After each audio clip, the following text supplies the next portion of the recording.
I'd like to call to order the May 14th meeting of the Clive City Council. Would the clerk please call roll? Mayor Edwards, Here. council members Weaver, Here. Klein, Here. Hawker, Here. Gasparado, Here. and do we have Judkins? Not at this time. Okay. Very good. Would you all rise and join us in the Pledge of Allegiance? I pledge allegiance to the flag of the United States of America and to the republic for which it stands, one nation, under God, indivisible, with liberty and justice for all. Next, we have approval of the agenda. I'm not aware of any changes. Move approval. Second. Motion and second to approve the agenda. Further discussion, seeing none. All those in favor say aye. Aye. Opposed, nay. The agenda is approved. Next up, we have a citizens presentation. This is the opportunity for anyone to address the council on an item that is not on the agenda. And if you would like to address the council on a matter not on the agenda, we ask that you approach the podium. In the meantime, Pete will check and see if there was anyone online. Also, since we'll probably have some individuals presenting tonight, I'll just remind everyone that we follow the pillars of character counts, endeavoring at all times to promote and model the principles of trustworthiness, respect, responsibility, fairness, caring, and citizenship. In conducting all of our work, we expect that everyone here will act in a respectful manner consistent with these principles. If you could identify yourself for the record. Sure. My name is Scott Hedrick. I am a resident of Des Moines. Sorry. I just wanted to take a couple minutes to introduce myself. My son, Will, with a little bit of luck, will be before you all in a couple weeks. We're the new owners of 515 Brewery. We've had it a whopping 10 days, so we're trying to churn through an awful lot of stuff to get back and open. Obviously, going through the process and getting a liquor license is important for us. I think we'll take some time to try to reach out individually if folks have any questions. We've lived in Iowa for 30 years, so we have a nice, very boring background in history. So I don't think there'll be any surprises that you'll see when you dig into our backgrounds. And yeah, I guess that's it. You'll learn more about us as we go forward. But I wanted to introduce ourselves, point out that there's a new owner there, same place. Hopefully, we're going to replicate all the same great stuff that they did, and over time, maybe add one or two nice things that the folks seem to want. And we'll see you in a couple weeks, hopefully. Knock on wood. Very good. Thank you, Scott. Appreciate you coming in. Is there anyone else to address the council on an item that is not on the agenda? Seeing no one come forward and no one online, Pete, we'll move to our first presentation from Supervisor Matt McCoy. Matt. Thank you, Mayor, Council, and appreciate the opportunity to come give you a brief update about some of the good things happening in Polk County and some of the challenging things, not unlike what you all deal with day in and day out. As you know, we're all reviewing the impact of the legislative session, and the property tax cut legislation was passed by the General Assembly, and the impact of the 2% cap on existing properties is going to be a challenge. That being said, we're pleased to have the ability to capture the new growth and new construction. As you know, law enforcement represents $100 million of the county's budget. So it's a $365 million budget. And as you know, the challenge with working with public safety is their negotiations are higher because of a lot of retirement and other issues. So as we think about how we're going to provide policing and for our sheriff's department, that will be one of our bigger challenges while maintaining our commitment to public safety and running the Polk County Jail day in and day out. We're also committed as Polk County to maintaining essential services and taking care of people that need our help in ways that are beneficial to them, but also ways that we're going to look for creative opportunities for regional cooperation, shared services, and implementation of some of our staffing challenges that we see opportunities and synergy with working with other communities to work together. For the past 2 years, we have reduced the property taxes in Polk County. Last year, we reduced property taxes for 2026, 11 cents per thousand, and the year before, 10 cents per thousand. So an overall reduction of 21 cents in the past 2 years.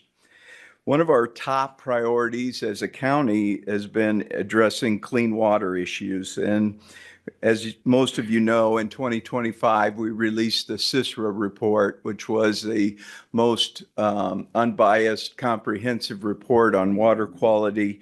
And as part of that report, addressed some of the challenges facing our community with cleaning up our water. In addition, working on a commitment to maintain water sensor systems that were not funded by the legislature. So we're working with Johnson County and Lynn County to maintain those 60 sensors that serve the Raccoon River and provide us with real-time data over the past decade of where we are with nitrates at any given day. Also helps us understand the flow and flooding predictions downstream. In addition, we've been announcing this week, we're addressing a new public health campaign called Your Water, Your Health campaign in collaboration with the Department of Public Health, Public Works, and Polk County Conservation, where we hope to educate consumers and the public at large, and those of us that are 600,000 strong now that drink out of the Raccoon River watershed through Des Moines Waterworks or Central Iowa Waterworks. And so we'll continue to see important information continue to roll out to the community about our water, our nitrates. Looks like we're going to go into another watering ban this year. As I talked to Central Iowa Waterworks, that appears to be on the horizon. In addition, we've been investing in affordable housing over the last year. We've helped create or maintain more than 509 affordable housing units with the 50% AMI or less. So for an individual, that's about $42,000 a year. A family of four, that's about $80,000 a year. And last week, we announced our participation in the Homes of Oak Ridge Family Housing Initiative. We're continuing to invest in Invest DSM. Our contract with them exists for another 2 years, so we're going to continue to invest in our older housing stock in the Des Moines area and continuing to look for opportunities, working with hotel conversions in both looking at West Des Moines and Urbandale as well right now for affordable housing. And we are working in cooperation with JAPA and supported a major investment in their new location for 40 homes. One of the things I did pass out was centered on progress. We announced a new economic development campaign as a result of some of the feedback we were getting from our strategic plan about celebrating the good news that is happening from an economic development standpoint in Polk County. We want Polk County to be thought of as a great place to live, work, and raise a family. Our growth in Central Iowa is just under 7% annually, and our region will consist of more than 1 million individuals by the year 2040. We want to attract new talent. We want to keep talent. We want businesses to grow here. We want them to expand here. And we want to celebrate the quality of life that we all enjoy in Central Iowa. And how we're preparing to tell our story is by going out with our strategic planning now. And we've been conducting focus groups throughout the metro, throughout the entire county, and taking some of those comments to heart and looking for opportunities to be creative. In addition, one of the things we will be probably announcing very soon is the creation of an economic development fund in Polk County. which we've never had before, which we hope will support existing businesses and new businesses, including small businesses that are looking to expand within our region. We know we all need to get better telling our story.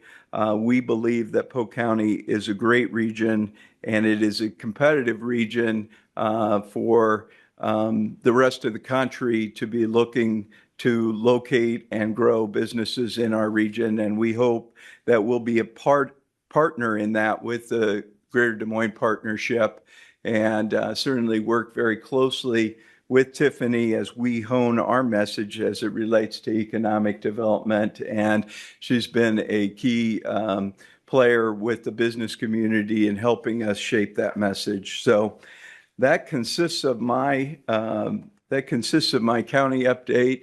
It's all pretty good news. I think we continue to cheer and root for Clive and continue to see your growth and opportunities that you've taken advantage of, and the great construction you have going on next door is something to be very proud of.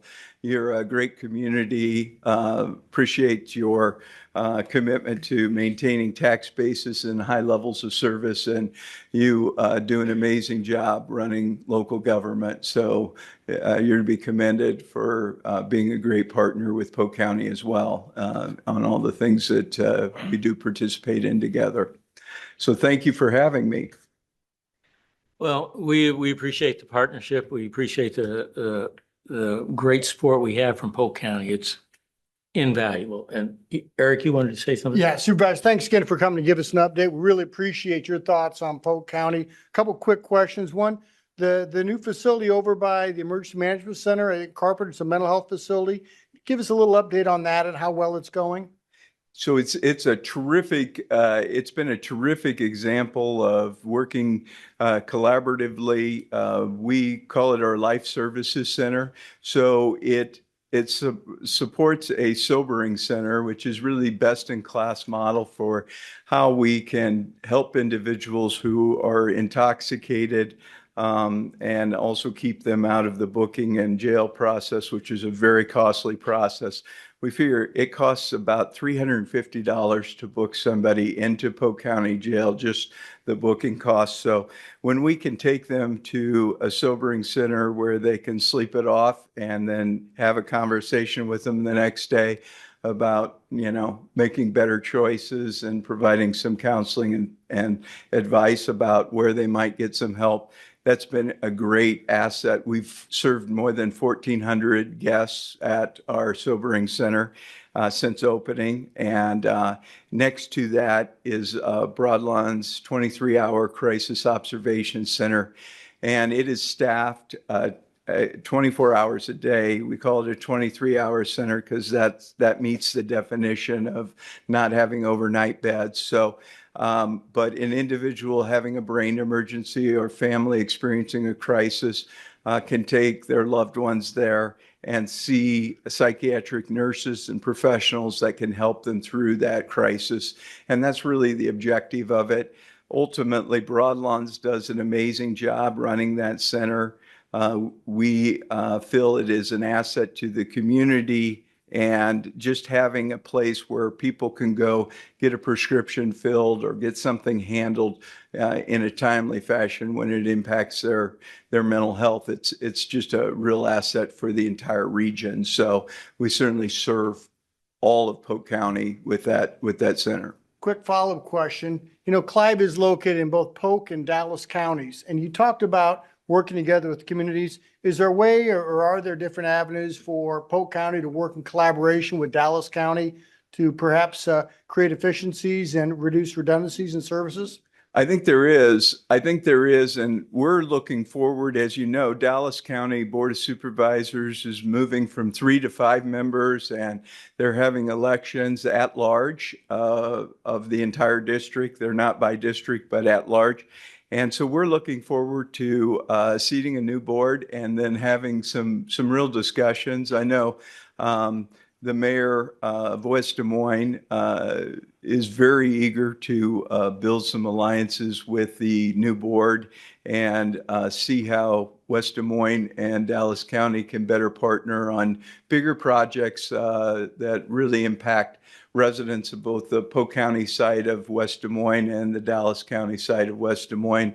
We see real opportunity, and we're starting to have discussions with different communities about services that they're doing that they think there's an opportunity to partner. One of them is there's some discussion around trails and using equipment that is specific to trails for snow removal, and they call them buffalo blowers that blow all the leaves off in the fall, and things that we don't need to have 16 of these owned by every entity.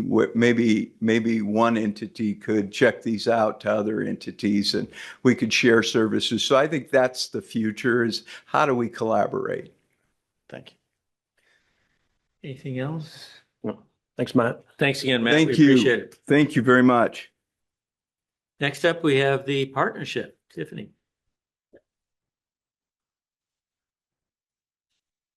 Good evening, Mayor and Council. Really appreciate you having us tonight. We'll get this slide started. As we are getting started, first of all, I just want to say thank you. Thank you for all that you do to serve our community and our overall region, and thank you for your investment in the Greater Des Moines Partnership. I'd also like to pause and thank and congratulate the mayor for his leadership at Drake University with his recent Faculty Service Award. So congratulations and thank you for your service. So tonight we are going to fly through some updates on the Greater Des Moines Partnership, and happy to answer any questions as we go. I'll go pretty quickly through this. Want to call out the fact that we are the regional economic development organization. We focus on economic development and talent development with public policy as a supporting strategy.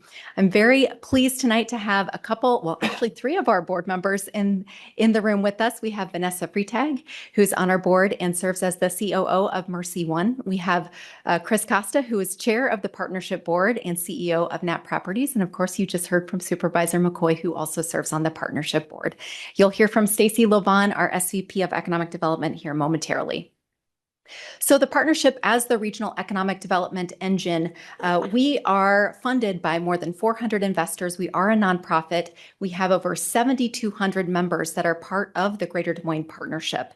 We serve a fairly large footprint. So our CSA is now 940,000 people. This is a really important number because once we hit 1 million, we will instantly be eligible for additional economic development projects. And what we all know, and you know, because you certainly have been very active participants and recently helped us with landing in headquarters, which we'll talk about here briefly, you understand that even if a community is selected for a project, that the entire region benefits from that selection and that business moving here. So once we hit 1 million, we'll be eligible for even larger projects throughout the region. We also work very closely with your Chamber of Commerce, so wanted to call that out. We have a number of chambers that are affiliated with the Greater Des Moines Partnership. It is a very unique model. It's a model that we get calls on from around the country on basically an every other week basis. So it is very unique. And because of this unique model, we are collectively the second largest regional chamber of commerce in the entire country. That is helpful as we were looking to get things done, certainly, yes, in the state, but also on a federal level. Every 5 years, we go out and fundraise for our next 5 years of operations. And with that, we'll be asking you for your input on the next 5 years, the 2028 through 2032 plan. And these are the strategies that we heard from our investors for what we're currently in with that 5-year funding. And every year, then we go back out to our investors and we'll ask you again, what are your priorities for the next year? The priorities this year are listed on the screen. No surprise there. Economic development, talent development, quality of life, which Clive knows very well and is a leader in, certainly, AI innovation, positioning our region for the future, and storytelling. We do have a great story to tell. In fact, we recently shared a stat, it's on the screen, that we currently have $5.7 billion of economic impact and capital investment happening in our region right now, and another $2 billion in the queue. This is very unusual for a region our size. It's something that we can all be proud of and we can all benefit from. And this is one, again, I want to say thank you. We, Stacy and the team went out and asked a number of our cities, and certainly the county was a big part of this as well, to participate and help us with landing the new HQ. So the Corteva, the spinoff of Vylor has it's since been named Vylor to Greater Des Moines and specifically in Johnston and Polk County. We announced this week that we did land that global HQ. You signed off on a city resolution and provided a letter of support. You were one of 14 cities that did that. Thank you. It made a difference. In fact, one of the key decision makers called when they called to inform us that this was their decision. They said that was one of the key deciding factors. They can tell that we all know each other. We all can get business done faster because we know each other and we can quickly pick up the phone, take action, and get deals done. Thank you. And now Stacy's going to give an update on more economic development projects.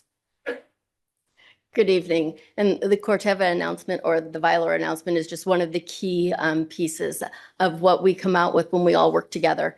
As you look at the economic development goals, really on our team, we really focus on two things. One, helping the businesses that are already here expand and grow and making sure that we have an environment in which they can succeed. And two, attracting new companies who are a good fit for our region to the area. Since 1999, when we were formed, we've assisted 787 projects, over $16 billion of capital investment, and 39,000 jobs. This slide we just put up here to show you some of the companies that we worked with in 2025. I think you will recognize some of those logos. And then we want to talk a little bit about business retention and expansion. And this is really our existing industry program where we are consistently going out, talking with our companies who are already here and learning from their leaders what keeps them up at night. And we do this in conjunction with our local communities. We'll do that with Pete and Matt, and sometimes Mayor, you join us on some of those. But really trying to understand what businesses in our region think about the region and what we need to be doing to make it a better place for businesses. We also do business recruitment. This includes marketing and sales trips where we are constantly out promoting the region across the nation and internationally. We do some of those trips in conjunction with the Iowa Economic Development Authority, and then some of those trips we do on our own. And why is it important that we are out selling the Greater Des Moines area? Is because there are more than 10,000 economic development organizations like ours out trying to land 100 to 200 major projects every year. So it's important that people think about Greater Des Moines, and it's on the radar. We've listed here our 6 key industries where when we are out promoting the region, we really focus on trying to attract these companies because it's where we are successful. But we will work with companies that are outside of these industries. But it's advanced manufacturing, insurance and financial services, ag innovation, logistics, data centers, and technology. In 2025, we conducted 27 marketing trips. You will see a list here of the trade shows and conferences we attended, as well as our metro recruitment trips. And when we talk about metro recruitment trips, those are trips where we are going into a major metropolitan area and scheduling 12 to 15 appointments where we are sitting down across the table face to face with companies, site selectors, or someone who is making a decision on where a company should locate. Our lead generation stats, about 83% of our leads are generated locally. 17% of our leads come from the state. And if you look over the past 10 years, that number holds close to true. And then I want to talk about our leads originated last year from 20 different states and 11 countries. So we are getting attention and people from outside the region are looking at Greater Des Moines. And finally, I wanted to highlight as we transition into talent that really showing how much we are a regional economy. When you think about Clive, 6.8% of your Clive residents who are employed actually work within your community. That means you have that's 93, all of a sudden I'm drawing a blank up here, that are working outside your community. And then if you look at it in the reverse area, 4.8% of the people employed in Clive actually live here. So we do have that transfer of residents for working patterns. Then I'll quickly touch on talent development. And again, happy to answer questions. We provide a number of talent programming and initiatives, really from pre-K, K-12, internships, and then, of course, the current workforce and attraction and retention of talent as well, and a number of programs for each of those. We also have a DSM USA welcome guide. I want you to know Clive is featured throughout this guide, including, if you haven't seen it, yes, the city of Clive is featured, as is the Greenbelt, as are the goats, the Clive goats, as is Wildwood Lodge, and a number of the businesses here. So we leverage that as we're looking to recruit talent into the region. And then when folks do move here and we're meeting with them, we provide them with this guide so they can get more familiarized with the community overall, and of course, including Clive. We also have a program called the DSM MVP program. This is for super ambassadors, if you will. We leverage these individuals to help us as we are recruiting talent into the region, and also once talent have moved here, to connect with those talent and help them get further engaged and integrated into the community. That's feedback and data that we received as we were talking to prospective and existing talent in the region. Them feeling part of the community is very important. So these are some of the individuals who are doing that work, including one Clive resident. We have Todd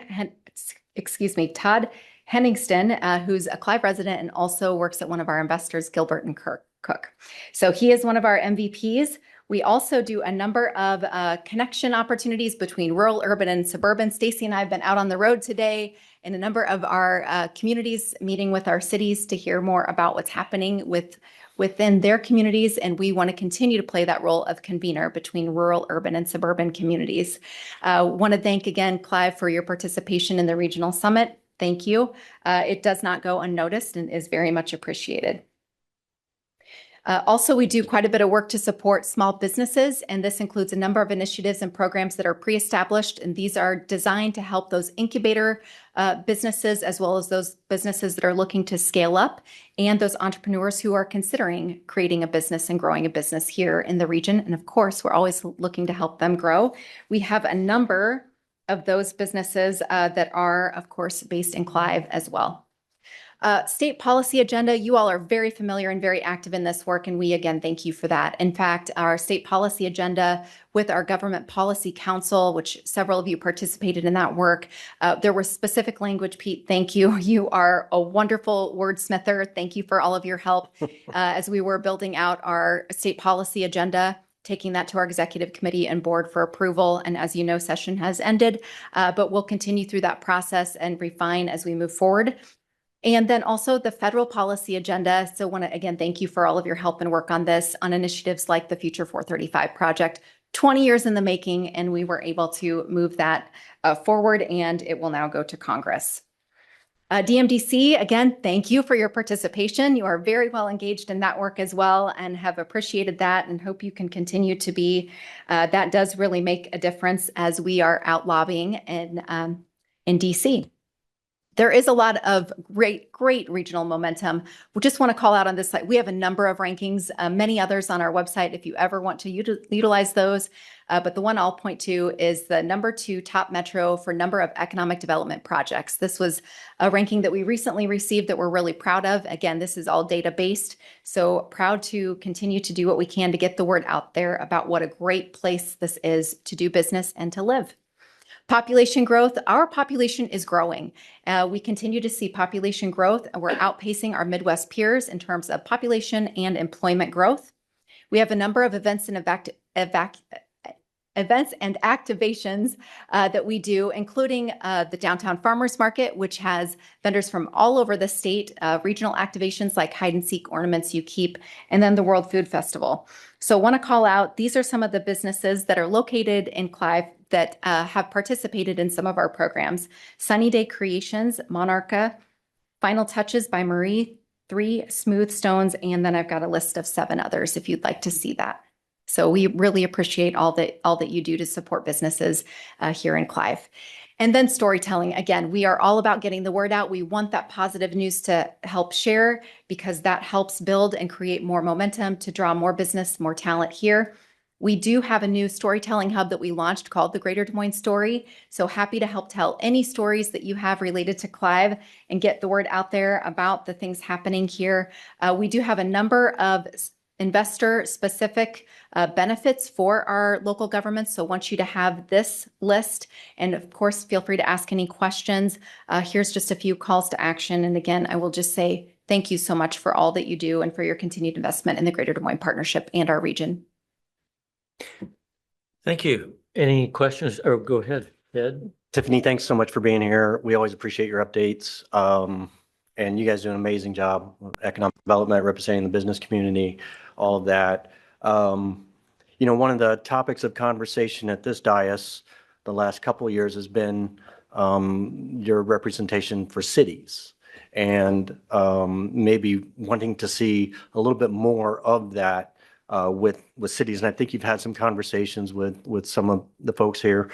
Can you just give me a sense for how you gauge your progress in that area and where you think you're at and where you need to get to? Yes. So I think what you're referring to is when I took the seat as president and CEO about 3 years ago now, I went out and did a listening tour, I had 385 meetings in about 6 months, including with the city of Clive. And thank you for your time on that. And one of the themes that I heard was an eagerness between rural, urban, and suburban cities to get more connected to one another, but also to the overall region. We have created from that the Regional Community Integration Program. So we now have a team member dedicated, Alex Lynch, who does a great job getting out into our communities. Stacy and I are on the road meeting with our cities. Today we were in multiple cities. So we've made continuous efforts to ensure that we're showing up in those cities, in addition to finding ways to engage them further into our work. I do have, and I'm happy to email it to you too, a list of ways that the city of Clive has engaged with the Greater Des Moines Partnership. And we do this for all of our cities as well. But we have made a consistent effort to be out and about in each of the cities and counties that we represent, have continuous conversation, working closely with the affiliates. And you're lucky that you have such a great Chamber of Commerce here in Clive. We work very closely with the team there. And then all of the members, the Clive Chamber members who are also members of the partnership, so that there is that stronger representation from each of the cities that we represent at that larger table. And I appreciate that. And again, I think you guys do a great job. I guess part of it is maybe some of the representation of the city's interests that align with business interests, right, up at the state capitol. Yes. And some of those lobbying efforts. Has there been any progress in that? As far as the relationships, yes, absolutely. And I would, again, just want to call out and thank Pete, who was very helpful as we were navigating, putting together the state policy agenda. Certainly, Councilman Clive was very involved in that as well. And then I had numerous phone calls with the mayor and Matt and others. So part of it, yes, is that representation. And I'm very proud of the work that we have all collectively done. We work very closely with the Iowa League of Cities. We work very closely with a number of other partners when it comes to advocacy work and lobbying. As you all know, session ended, and we took throughout the session a pro-growth strategy approach. Yeah. We had consistent and continuous alignment between business, city, county, overall on that pro-growth strategy. Right. And we had some success in some areas and some areas that are going to create some challenges. Yeah. And today I'm seeing now the sixth mayor of the day that I'm sure it is consistent that you are also concerned. So that's something that, again, we're going to have to continue to work through. We did absolutely everything we could. The partnership was up at the state capitol during session every single day, including the odd hours, to ensure that we were representing you and overall all of our investors. And I appreciate that. I mean, we feel like, our interests as a city are aligned with the business interests, right? They're not at cross purposes. And so we should be hopefully working together. Yes. So anyways, thank you. I have seen more collaboration between cities and businesses in the last 2 years in particular. But if you have other ways and ideas on how we can continue to grow that collaboration, I am always welcome to feedback. Thank you. Anybody else? Mayor, if I might offer, Go ahead, just Pete. building on your point and what Tiffany has shared. On the property tax discussion, especially this year, the partnership was frequently reaching out to me and Matt to say, okay, what does this mean now from not just Clive's perspective, but cities in general, when we're talking about the different proposals. And so we were able to provide good actionable information, but the place where there was that real good synergy was on the discussions around TIF. And that relationship that's been so much stronger over the last 2 years is going to be particularly important when we go to this next legislative session, because you can bet there are going to be corrections. There are some, I think, unintended consequences that we're going to see, even though this was a very strongly supported bill, bipartisan. I think people are going to recognize there's some places where it does need some tuning up. And when those opportunities are ready, especially on the TIF and economic development front, Clive and the partnership are going to have an opportunity to work well together. The other one I want to thank the partnership on, because it's so important to Clive, both with the state legislative agenda and the federal. Clive has consistently said, we might be changing the way our federal partners do emergency response and all the actions of FEMA, but let's have a conversation about it. Let's not obliterate the tool, because it is so important to a city that has such a high flash flood risk and other natural hazards risk. We need those state and federal partners to be ready. So as they're making changes in the way they do that work, we want to be able to have good conversations with them, and the partnership has helped us lift up that issue, because it's not just important to Clive, it's important to all the partnership members. Yes, thank you, Pete. Thanks, Pete. Anything else? Thanks so much for being here. Thank you. Appreciate it. Thanks, Stephanie. All right, next up, we have a National Police Week proclamation for the city of Clive. And let me just read that to remind everyone about this week. To recognize National Police Week and to honor the service and sacrifice of those law enforcement officers killed in the line of duty while protecting our communities and safeguarding our democracy. Whereas there are more than 800,000 law enforcement officers serving throughout the U.S., including right here in Clive. Whereas since the first recorded death in 1786, there have been nearly 25,000 law enforcement officers killed in the line of duty. Whereas the names of these servants are engraved on the walls of the National Law Enforcement Officers Memorial in Washington, D.C. And whereas 363 new names were added this spring, including 109 killed in 2025 and 254 in previous years.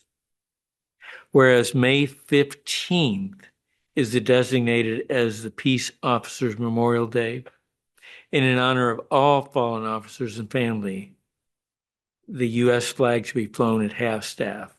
Therefore, be it resolved that the city of Clive will observe this week, May 10 to 16th, as National Police Week, and May 15 as Peace Officers Memorial Day.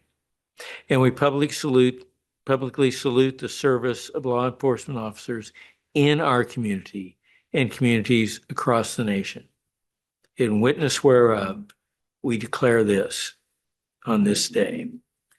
And before we leave the topic, I wanted to give the chief an opportunity to talk about some of the things that have been happening this week. Just a fantastic event earlier. A number of the council members were there, but just amazing to see the community turnout for the event. And one of the most remarkable things to me was the Iowa pork producers, how you managed to get them to cook hamburgers. I don't know. I'm a But- smooth talker. I tell you, it was a great job, Chief. So tell us a little bit about what all led to the event and the success. Yeah. So in defense of Iowa pork, they didn't know they were hamburgers until they got there. So we didn't give them the heads up. No, it was a great event. I appreciate Mary reading that and signing it. It means a lot to our people, and appreciate seeing a lot of you that were there last night. Police Week, National Police Week has been a thing since 1962. President Kennedy initiated it, and May 15th is always Peace Officer Memorial Day. So tomorrow we will fly our flag at half-staff. But this week is always marked with a lot of different events. There's one going on in West Des Moines tonight. Ankeny's got one going on. Of course, we did ours on Thursday. And there's going to be a lot of ceremonies and memorial services tomorrow. We'll be down at Polk County again for another service down there. So if you get a chance, go to one. They're a sight to see. We had about 350 people Tuesday, show up to our event, which is a big increase from last year. We really appreciate that. We're always trying to build on it every year, and we look to make it bigger again next year. But just a lot of things going on. If you can, like I said, get to one of them, because they're something to see. Thanks so much, Chief. Thank you. Anyone else have anything to add? Again, just a fantastic event. Great work. Great work. Next up, we have our consent items. Approval. Second. Motion second on consent. Further discussion? Seeing none, will the council please vote? And will the clerk please post that vote? Susan's vote. Aye. Okay.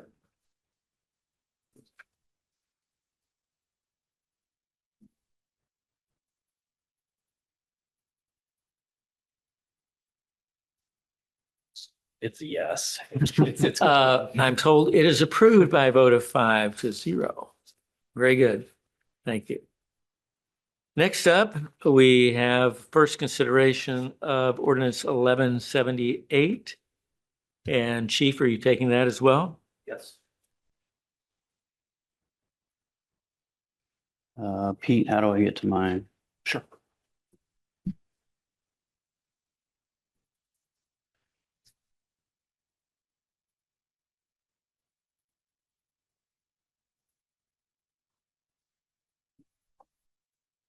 Oh, I think I got it.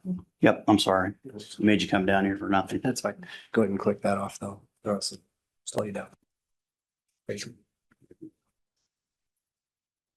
to go up on the screens. You ready? Yep. Yeah, yep. I am. All right, Mayor and Council, thank you. This is the first, It's not the right one. nope, it's not.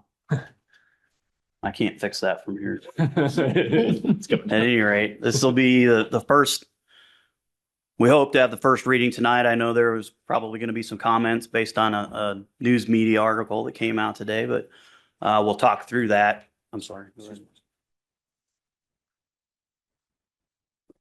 You do have a clean version of the proposed ordinance and a redlined version in there. I also gave you that comparison that I did last time I presented to you. So we'll refer to those a little bit. A lot of what is in here you've already seen. Some of the formatting has changed from the redline version.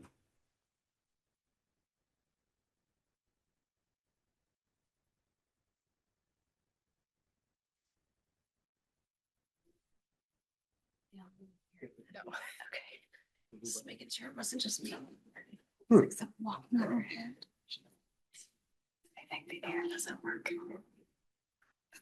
There you go. Hey. That's what it is. I'm like, Sorry about that, folks. All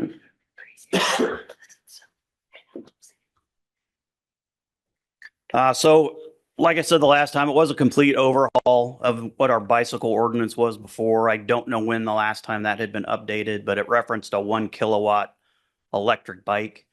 Those is not that's not the standard anymore. 750 watts is, so that will give you an indication of how old it was. But it was a nearly a complete rewrite. We changed a lot of the formatting.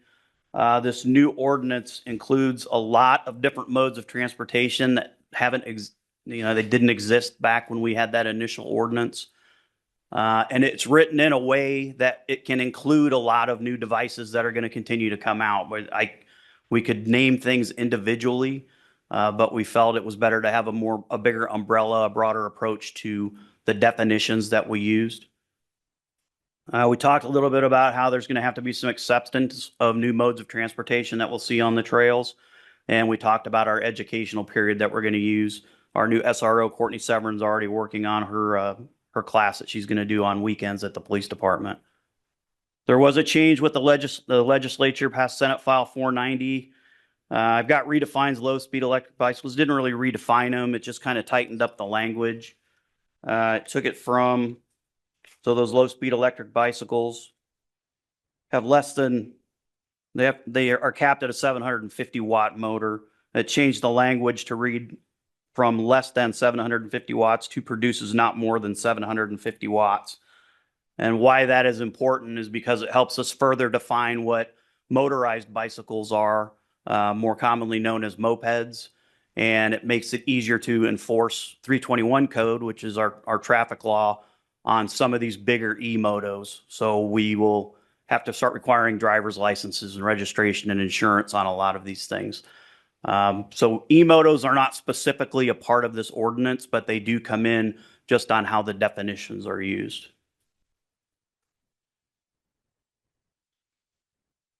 The last time we went through it, I noticed that we didn't have roadway or street defined, so we just added those. Those both come straight from the Code of Iowa, so that's no surprise there. We added a section on requiring brakes under the stopping under 6-7-3.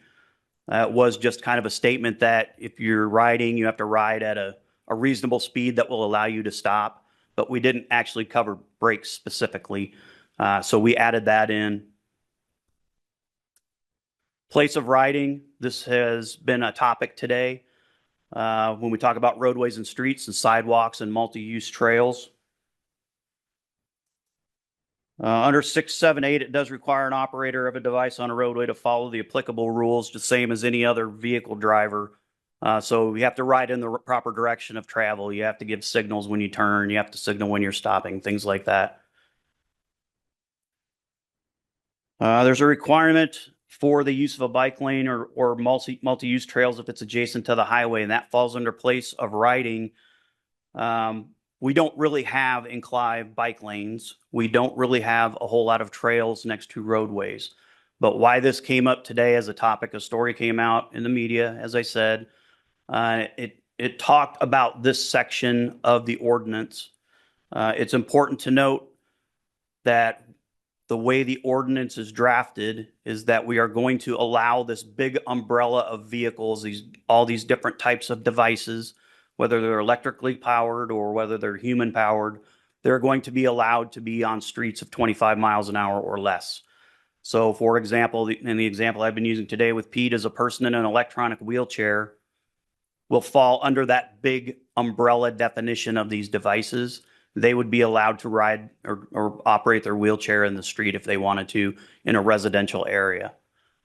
So that's an example. I don't expect to see that, and we haven't been seeing things like that, but that is potentially something that could happen. I would also like to point out that under this section of roadways and streets, the way the definitions are written and the way that we are using them, it specifically carves out bicycles and low-speed electronic bicycles so that they do not have to comply with all of this section. So what the section says is if you're in that residential neighborhood or a street that's 25 miles an hour or less, and you're on one of these pedestrian devices, and there's a trail or a bicycle lane adjacent to the street that you're on, you have to use that trail or that bicycle lane. Bicycles and electronic low-speed bicycles are carved out of that, and they do not have to conform with that requirement. This is just about everything else that you could possibly see somebody riding on: a skateboard, a wind board, a regular scooter, and a smaller electric scooter. All of those things would be required to use that bike trail, that multi-purpose trail, or the bike lane. But bicycles specifically and electronic low-speed bicycles specifically are carved out of that because they are not considered pedestrian conveyances.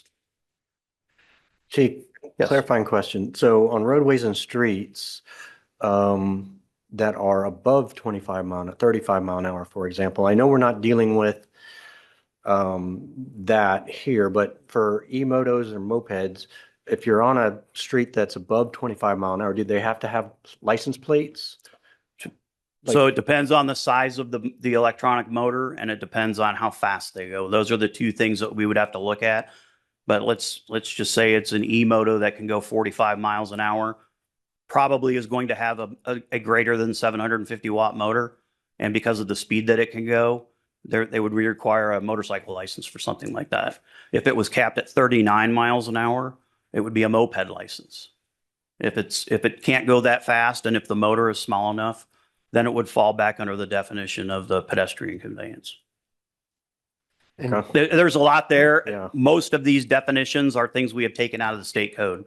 It's a lot. Most of it is not anything that we have just created on our own. So, and there's a reference for each definition that's in there from the state code. right. And Chief, maybe just to clarify for the councilman's question, the question about could a device that's not one of the big e-motors, so not a moped, not a motorcycle, but an electric device less than 750 kilowatts, could that be on a street that has a speed limit over 25 miles an Yes. hour? Yep. With about the only place you could not ride a bicycle or an electronic low-speed bike in Clive is going to be the interstate. Every other street they would be able to. Really, the only street that we have with a multi-use trail next to it is Hickman Road out here. A lot of that is on the Urbandale side of Hickman. Most people, I actually did see one person riding on Hickman at 104th and Hickman today on the inside lane, which probably isn't the wisest, but that's where he chose to ride, and that's legal. So Hickman, like I said, is really the one exception for the multi-use trail being right next to a street. We don't have any bike lanes. We have a small section of street from the boat ramp out at Country Club Lake with some bicycles painted on the street that help direct you to the next section of trail off of 142nd. But I would not consider that a bicycle lane. It's not paint, the lines are not painted in. It's just a trail to get to the next place. So I think the bigger concern today, once that story came out, was that we were restricting bicycles from being on streets above 25 miles an hour. Or if they were on a street that was 25 miles an hour with a trail, we were requiring them to be on the trail or the bike lane. And that is not how the ordinance is written. There was a little bit of misinformation that went out with that story. And I know Pete's been working on that today to get it corrected. But our intent was, and you may remember when we first started talking about this 9 months ago, the legislature got involved and somebody took early language that we had and wrote a state code to try to cover a lot of this. And every cyclist, me included, kind of lost their minds for a little bit because you really couldn't go anywhere. You could maybe be in a parking lot or an alley. There weren't many other places you could go with that law that they wrote. So we learned then that this was a big deal and we wanted to make sure that we were not infringing on anybody's cycling rights. So we intentionally wrote that section of the ordinance so that we could allow people to go on any street on their bikes and their low speed bikes. Certainly there's safe ways to do things and unsafe ways to do things. And I think most people make good decisions when they're out riding. That's what we see. But we took that feedback that we got at the time and we tried to incorporate it in and have some smart manageable rules that we could have in place to, for now and into the future, really. I mean, there's going to be devices that are continuing to come out and we're not going to be able to keep up with them and update everything week by week. So some of it was written kind of broadly. A lot of it is a little more specific like this and have those carve outs so that people can keep doing what they've been doing. Sidewalks and multi-use trails. There may be some of these smaller devices that people see on trails, and I was looking today online, and there was a small little e-moto. It's a very tiny one. The top speed is 8 miles an hour, so you can imagine how big it is and how powerful the motor is. Not very. Those are something that, under the definition of scooter, somebody still might see down on the Greenbelt Trail. These are going to be little kids out with their parents, most likely. But so, to my point of people understanding and having a little leeway on what they're seeing, those are some of the things that they might see. So there could still be some on the sidewalks and trails. E-motos and mopeds are not going to be allowed. It doesn't specifically have an outright ban on them. It doesn't say you can't ride your e-moto or your moped on the trail. We will have signage that says that. But by the definitions and going by the motor size and the wattage of the motor, those things have been taken out of the equation. It does establish a speed limit of 20 miles an hour. We've talked about that before too. It's not really going to be an enforceable speed limit.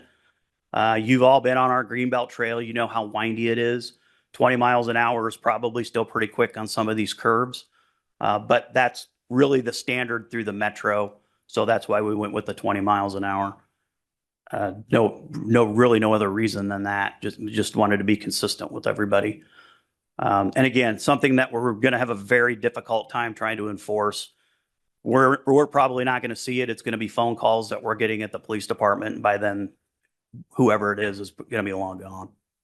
Chief, just follow up on that. I know enforcement is difficult on the trails. That's where I get some of the biggest citizen complaints and concerns with. So just to confirm that the mopeds and the e-motorcycles not allowed, but e-bikes are allowed on the trail as long as they do not exceed 20 miles per hour. Is that correct? So the speed limit is 20 miles an hour. So there's 3 classes of e-bikes or low speed e-bikes. Class 1 is a pedal assist with a motor. As you're pedaling, it will help you get up to 20 miles an hour. Class 2 will go 20 miles an hour on its own with just the motor power. It still has pedals, but it's not a pedal assist.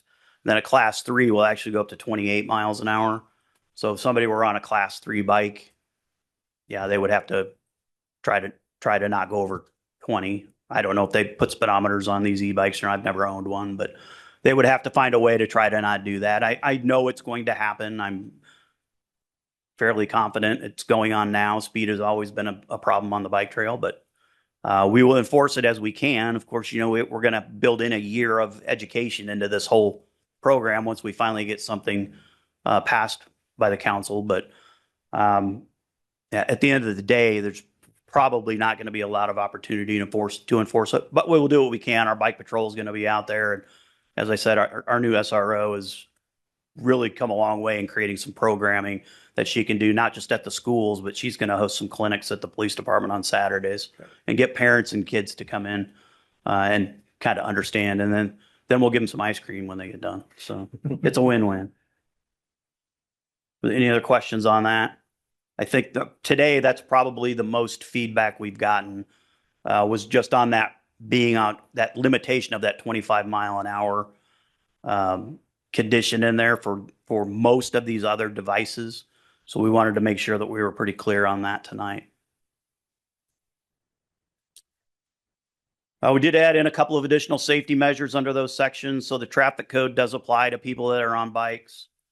There were some lighting things that we did not have in the last iteration of the ordinance that you saw. So we included that. That also includes a section of that specific area that says lights can be worn on a person. They don't have to necessarily be mounted on the device itself, but they can be worn on the person. I know those headlights up here are pretty popular. So that allows for that. The responsible riding is a lot of the rules that we've already had in place. We did add in an audible notice required. That was something that the park board was interested in having. So as somebody comes up behind you on their scooter or their e-bike or whatever they're on, and they can ring a bell or they can say, hey, I'm coming up behind you on your left, whatever they're going to say. It's basically worded that if you can, give that notice so that they know you're coming up behind them. And I think we're the only agency so far, the only city so far with that specifically in the ordinance. Is there any enforcement on that? I mean, is there a fine or anything of that nature? Well, any violation of this ordinance, ultimately, once it's in pass, will be a $25 fine. $25 Yeah. Chief, if you also, I'm sorry to interrupt. Go ahead. Would you go one back, just so everyone notices that second bullet about personal transportation devices yielding to Oh, yeah. cyclists yielding to pedestrians, everybody yielding to pedestrians. Right. We built in that hierarchy of who yields to who. So thanks, Pete. I glossed over that. The actions against bicyclists and personal transportation devices, you've already seen that, but I wanted to put it back in just to make sure we reiterated it with you. It's basically people intentionally swerving over towards a cyclist or somebody on any type of device that might be out in the street. You may have seen a video that was, I think it was in California, where somebody drove up onto the sidewalk and started chasing a kid down on his e-moto. Granted, he wasn't supposed to be riding his e-moto, but driving your car after them is probably not the right approach either. So we did add that in. Now, a violation of something like this is going to be more of a criminal matter that's not going to result in a $25 fine. You're going to get arrested for something like that. That's an assault. So we would handle it in a little bit different matter. And then again, the penalty. We're not doing any enforcement or not planning any enforcement until July 1 of 27, but it would be a non-traffic. We call it a non-traffic citation. It's basically just an administrative fine. It's not something that's tracked on a driving record or a criminal history or anything like that. And there is a process if they want to contest it with the city. Was there any conversation about escalating the fine over multiple infractions? So first infraction's 25, second's 50, third's 100, something like that? No, not really. It's hard to track. We would have to go back manually and start looking for things because there's not going to be a database of these citations. Like our regular traffic tickets, we use a system called Tracks, and I can type in a name and it will pull up any citation that that person's been written. It would be a little more difficult to track that. It's something we could look at. I think if it really becomes a problem, I think we could look at it. But since there's not really going to be a lot of enforcement this way with the penalties going out, Understood. we did. The short answer is no, we did not address that yet. Maybe it's something we consider down the road. Well, yeah, absolutely. We can always consider more. I think, in my mind, as we move forward on this, I would like to see how it works and what types of problems we're having. And then we can always talk about changes then. So feedback we did hear from the park board. I was in front of them twice and got some good suggestions from them. The audible warning, the signage that we're going to be putting up. We got some input from staff at some staff meetings that we've had. We did share the ordinance just Friday or Monday. Monday it went out to the Iowa Bike Coalition. They shared it with some other groups. Axios picked it up and did a story on it. And I think that's kind of what generated the conversation today. It's a good conversation to have. I would rather have it come up this way and let us get the right information out. But they weren't 100% accurate in what was put out. So, but again, Pete has addressed that. Most of the comment that we've had from the community has been that anecdotal type stuff that we've talked about.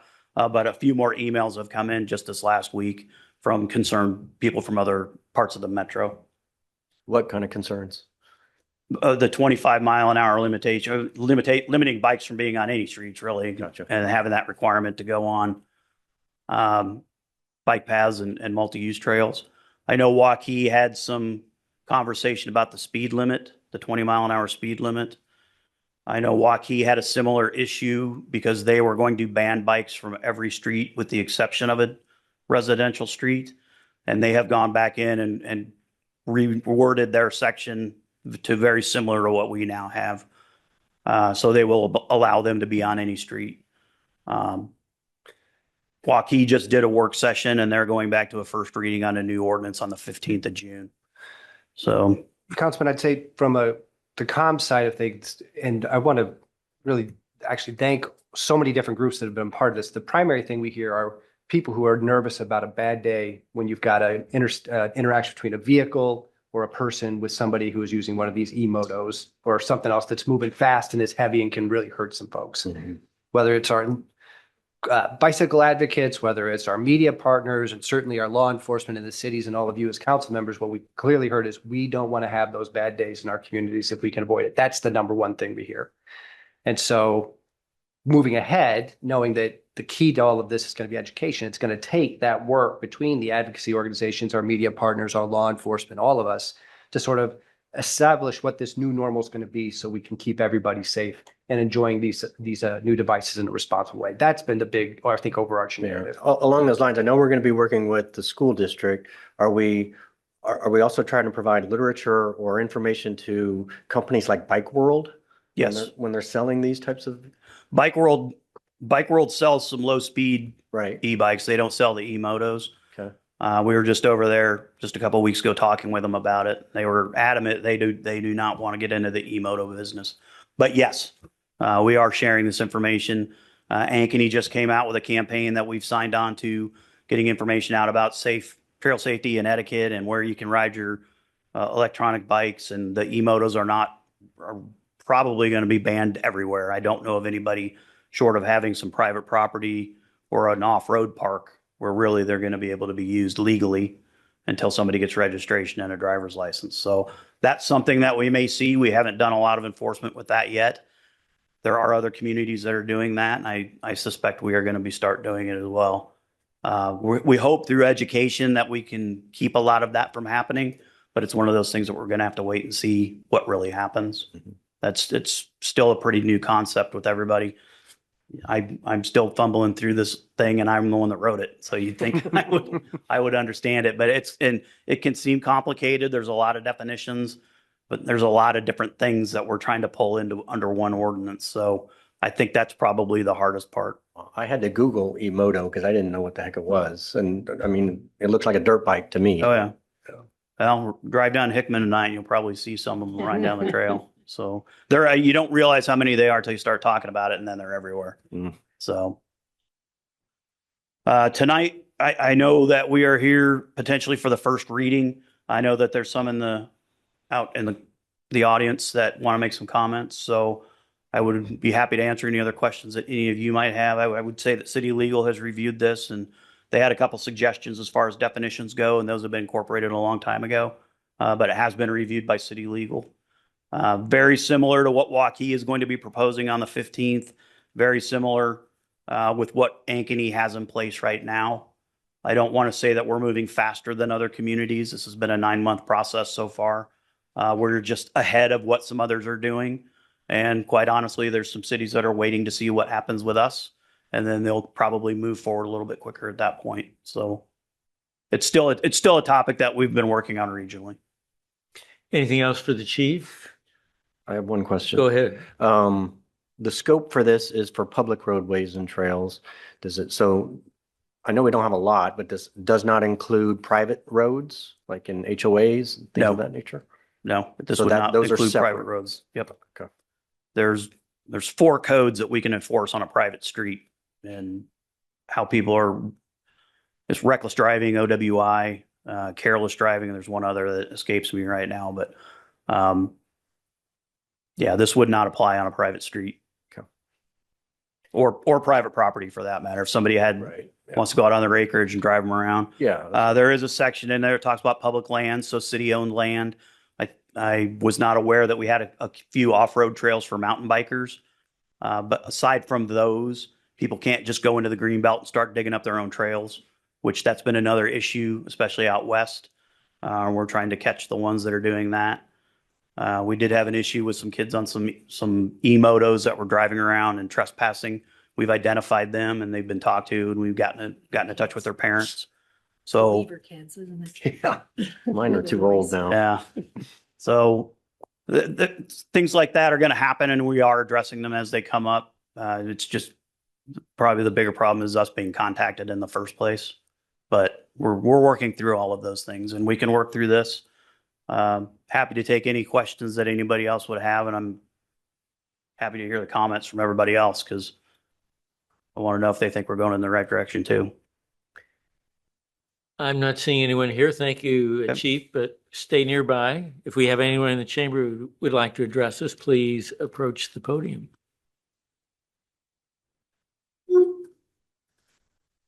So my name is Alex Rice. I'm the executive director of the Street Collective. And it's an organization that works to make the Des Moines Metro an amazing place to walk and bike. So you can imagine this was of great interest to us. I have to say, I appreciate this conversation because just last week I was in Waukee, and I feel like there's a lot of really positive intent in this room, and a lot of thought has gone into this process. And even just listening to the chief speak and really hearing how he's incorporated feedback. There are some changes that from what I've identified and also in conversations with Iowa Bicycling Coalition, we've identified that would need to happen to the ordinance before it can move forward. Some of them are just basic definitional issues, like defining a bicycle as only having 2 wheels means you're saying a recumbent bicycle with 3 wheels isn't a bicycle. There's also a definition of low-speed electric bicycles that says they go up to 20 miles per hour, but as the chief mentioned, Class 3 electric bikes go up to 28 miles per hour. Also, to answer a couple questions the chief had, Class 3 electric bike has to have a speedometer, so it would necessarily have a speedometer. And also, the state code already says that a Class 3 electric bicycle cannot exceed 20 miles per hour on a trail. So that issue is already covered by state code. I was pleasantly surprised to hear that their interpretation of the ordinance does not include banning bikes from streets, because my reading of the ordinance, and I have it here, and I read it again thinking, am I crazy? But my reading of the ordinance still seems to show that it would prohibit bikes from streets. So this might just be a cleanup in the language that needs to happen. But when I look at that section, it starts defining the place of riding section by talking about operators of personal transportation devices. And the definition that's included here of those personal transportation devices does include bicycles. So hearing that the intent is for this not to include bicycles, from my reading, it seems like the language needs to be cleaned up there to make that really explicit that this does not include bicycles, because that would have been one of our big concerns about the ordinance. Another concern that I have is the 20-mile-per-hour speed limit. I heard the chief say it wasn't, really kind of divine ordinance that we picked this number. It's just that that's a number that's been floated around. And especially here in Clive, you've got two of our major trails that run through Clive, one being the Greenbelt, and I wouldn't want to go above 20 miles per hour on the twists of the Greenbelt, but the other one being the Raccoon River Valley Trail. And there's a section of that that goes through Clive, and right around 156th Street, once you head east along Hickman, it just plummets down. And I can guarantee you will go above 20 miles per hour, because that's just how a bicycle works. When you have that kind of slope, you're absolutely going to be going above 20 miles per hour. And that's not reckless riding. That's bicycling as it's intended to be done. And so having a blanket speed limit like this on trails, where you have a trail that very clearly should have a higher speed limit, that's where I would oppose this blanket 20-mile-per-hour speed limit on the trail. So I hear what you're saying, and I don't disagree with you. I guess I would say that section of trail that you're talking about is actually technically Urbandale. And I checked that last night, and I've got a trail map in my bag here. There's about 1.5 miles of the trail that goes through Clive. And I checked very explicitly last night to make sure. And indeed, the hill does continue into Urbandale, but that initial section of it, it's Clive on both sides of the street. I guess there. the initial part of it, yeah. Okay. Yes. Okay, fair enough. And I would just offer this, and I can certainly understand where you're coming from as well, but it really creates a new conundrum on, okay, well, some trails you can go 20 and some trails you can go 28. And from a policy perspective, it's an inconsistency, but I certainly understand where you're coming from. But you have to understand from a policy basis, how difficult it can be to try to discern different trails and different speed limits. It's a challenge. You say that, but we do it on streets all the time, right? You've got streets that are 25 miles per hour. You've got streets that are 45 miles per hour. You've got streets that are 30 miles per hour. So it might be looking at, how do you want to, if you want to make distinctions between trails or whatnot, or how you want to do it, but a blanket speed limit that is too low for the trails that are within the city of Clive, that part doesn't make sense to me. Okay. And then I think to the point too, with especially that section of trail, the fact that it does link several cities together, it would be nice to have consistency across our cities. And I think in listening to the conversation here tonight and in seeing the ordinance, now I haven't seen this new one coming out of the working section and Waukee and what that looks like, I get the sense that Clive is much closer to where we want to be on our bike ordinances in the metro than Waukee. So my hope is that we could work with you here in Clive and get a really nice ordinance, and that can become the leading standard in the metro, and we can kind of all design around that as a standard. And maybe one additional note, we're really sensitive at the Street Collective to what we call our vulnerable road users, pedestrians being the most vulnerable of all. I do think there's some cleanup in the language around the yielding to pedestrians. Because when you are on a bike path and you have 3 or 4 pedestrians abreast, the standard on bike paths is that if you're taking up more than half of the bike lane or the trail width, then you move over to the right half of the trail. So I think that needs to be clarified in that language around yielding to pedestrians, that yes, a bike will yield to a pedestrian, but if a pedestrian is taking up the full width of the trail, then if there's passing traffic that needs to pass, you do need to clear that space for them to pass. That's fair. So I would love to be involved in maybe working through some of the issues with the ordinance. I've only noted a few of the issues here, but there are other kind of touch-up issues in a few places as well.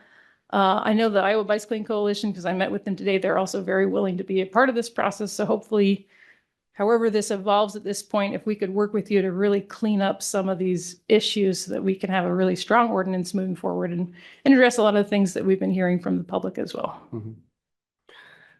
Your Honor, one thing else I would add on all this is we're talking about ordinance language and trying to mash together what is in state code and what's in our existing code and what's in neighboring codes, it is a really difficult read when you try and get into that document. And so while we're doing this, it's going to be equally important because education is so important and accessibility is important that we come up with plain language versions of this for our media partners to use, for us to use, for us to be able to share. So I think that would be another area for good collaboration. Yeah, and I think that's where we've got a lot of expertise as well. I sat in a room today with one of the board members from Iowa Bicycling Coalition. She's one of the co-authors on a model bike ordinance for the Metro. And so she can go through and cite for you the state code, help resolve those discrepancies. That's a lot of what we were working on today with the walkie ordinance, was assessing what state code says. So I think we can be a really good resource on that as well. Well, thank you so much. Chief, what would be most helpful for you? I mean, an email outlining these and then maybe follow up, or? Yeah, I'll make sure she has my card before you We leave. were on an email together, so I think you've got my Okay. email and Yep. vice versa. Is that the one that came out 2 days ago? Yep. Okay. So let me give you my card anyway, because I got them and I want to hand them out. So, really cool looking. No, I appreciate those comments. I wrote some notes down. More than willing to look at everything and anything, and we want to make it the best product that we can. I think the speed limit thing is made a little bit more difficult because now the trail is sharing through 2 communities. So that's a part we'll have to work on. I may have misspoken when we're going through these definitions, but personal transportation devices is kind of the overarching umbrella of everything. Pedestrian conveyances fall under the personal transportation device, and the pedestrian conveyance is the one that does not include a bicycle.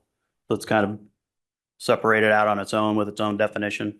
But you got me thinking about it, so thank you for that. But I did write some notes down, but I will get in touch with you. And the other thing I forgot to mention is. Would you mind coming to, we have people online. I want to make sure they can hear you. The other thing I forgot to mention is, bikes don't have speedometers on them unless you've got that class 3 electric bike. So that's another problem I have with the speed limit on trails is you're expecting a user to respect a law that they can't monitor.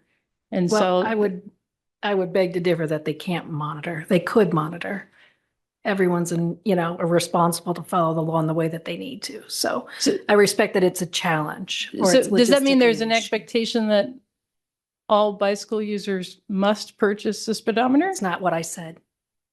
So I just want to be, mindful of, my bike, even today, I don't have a speedometer on my bike. I also So- would expect that you would follow the law, whether you know if you're going 20 miles an hour or not. So it sounds like we have a way forward here, and the chief's looking forward to having your feedback, and we'll do our best to incorporate it where we can. I would also say I'm a cyclist too. I bike every week on the Greenbelt, and when you're going over 20 mile an hour. I mean, if you're an experienced cyclist, when you're And that's how I know that I will definitely go way over 20 miles per hour on that Raccoon River Valley Trail. But I would also submit it's up to this council and their policy to decision as to whether they want people in their community to do so. Just because you can doesn't maybe mean politically, from a policy perspective, they won't want that in their city. So we'll take a look at all of your recommendations, and I have no doubt that the chief has been a leader in this ordinance from, a year ago, and he's going to make this the best that he can, and can't wait to hear for your feedback. And I'd also say, I'd also be happy to go on a bike ride on some of the trails if any council members would like to. And I think especially that section of Raccoon River Valley Trail to kind of experience what does a 20 mile per hour speed limit mean there? Because I suspect if you all join me on that ride, that you'd be saying, Alex, you're right. We might need to look at that a little differently. I've done it. Yeah, I know exactly what you're talking about. Thank you. Thank you. Anything else? So I do. Yeah, I'm go sorry. ahead, I have Ted. one follow-up question for Chief. For children under 18 and under 18, were helmets discussed at all as part of this? I know it's not in the other 2 Right. ordinances. We did discuss it. Nobody really wants to take it on as a requirement right now. There is no state helmet law. It is part of the education that we're going to be doing. We just handed out 120 bike helmets Tuesday at the event that we held. So that is a big part of what we are trying to do with the education side, is provide those helmets if they don't have one. And I've said it before, I would say to most of their credit, most of these kids are wearing helmets, Yeah. so good for them. We didn't think that there was a need right now to make it a requirement. Fair So- enough. Thank you. Anything else? Thanks so much. Thanks, Chief. Good luck. So what on the table here is the possible first consideration, the first reading. Your Honor, I might submit that we consider tabling it if there are substantial changes. I mean, Chief, is it your recommendation to still move forward with the first reading tonight? We're not in a rush to do anything. I mean, it would be nice to get it wrapped up by July, which is kind of the kickoff for the education side of it, but we're not in a rush. I think with what has been proposed, I don't think that we're that far off. Okay. So I think if you wanted to do the first reading tonight, knowing that we're gonna have some discussions, that will probably result in a few minor changes. The bulk of it, I don't think is gonna be changed substantially, but Your Honor, hearing that from the chief, I would go ahead and recommend moving forward the first reading. And if there are substantial changes, we'll just come back with a new first reading next Right. time. I'll move that ordinance number 1178, having been considered by the council, be voted on for passage prior to its final adoption. Motion is second. Further discussion or anyone else wishing to address the council? Hearing none, will the council please vote? And will the clerk please post that vote? No.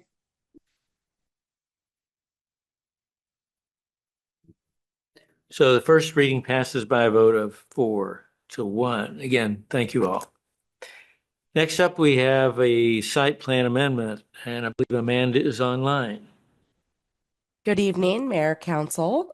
Sorry, I'm a little under the weather, so not able to join you all in person tonight. But I do have before you, I believe you can see the screen over here now, a site plan amendment for Genesis Health Clubs.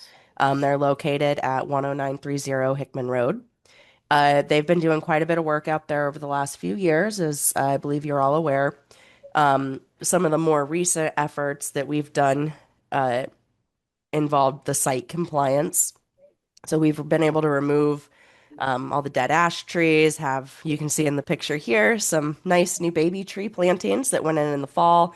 And there's some additional landscaping that is being installed this spring. And then additionally, they have updated the paint color on the siding to a gray from the kind of mustardy yellow that it was. And so that was done with an administrative staff approval since it was a non-masonry material. So they have come back and would like to, just for consistency with their branding and aesthetic preference, they desired to paint their brick. We had conversations with the architect, Haney and Associates, and through those, they have actually come back with a penetrating stain product rather than an acrylic or latex that would be surface applied. And so this deviates a little bit from what staff has said in the past, because we are not actually painting this brick in any way. The request is to chemically change the color of the brick. There are a couple types of products that can do that. We're very fortunate that we have I'll get the title wrong, the head or president of the Architect Licensing Board on our Planning and Zoning Commission. He's personally familiar with this product, said it's a great product, will work wonderful, and it avoids those concerns that we have primarily around the water damage that can happen with those latex and acrylic products. So with that, staff is continuing to investigate these alternatives to bring back in a formal development standards manual update further down the road. We're continuing to look into some of the other concerns property owners have raised on the aesthetic that they're trying to achieve and balancing that with the long-term durability of the product.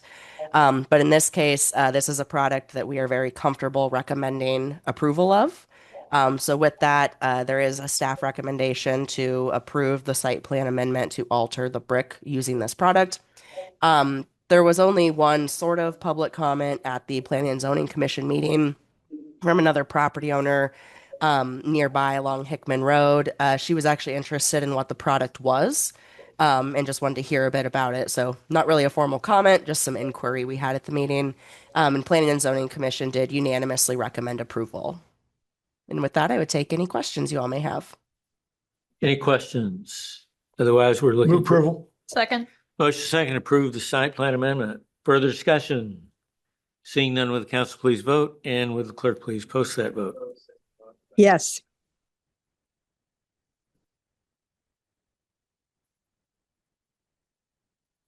That passes by a vote of 5-0. Jeff? Good evening. Second. Pete, I won't need you, I swear, man. It should be open.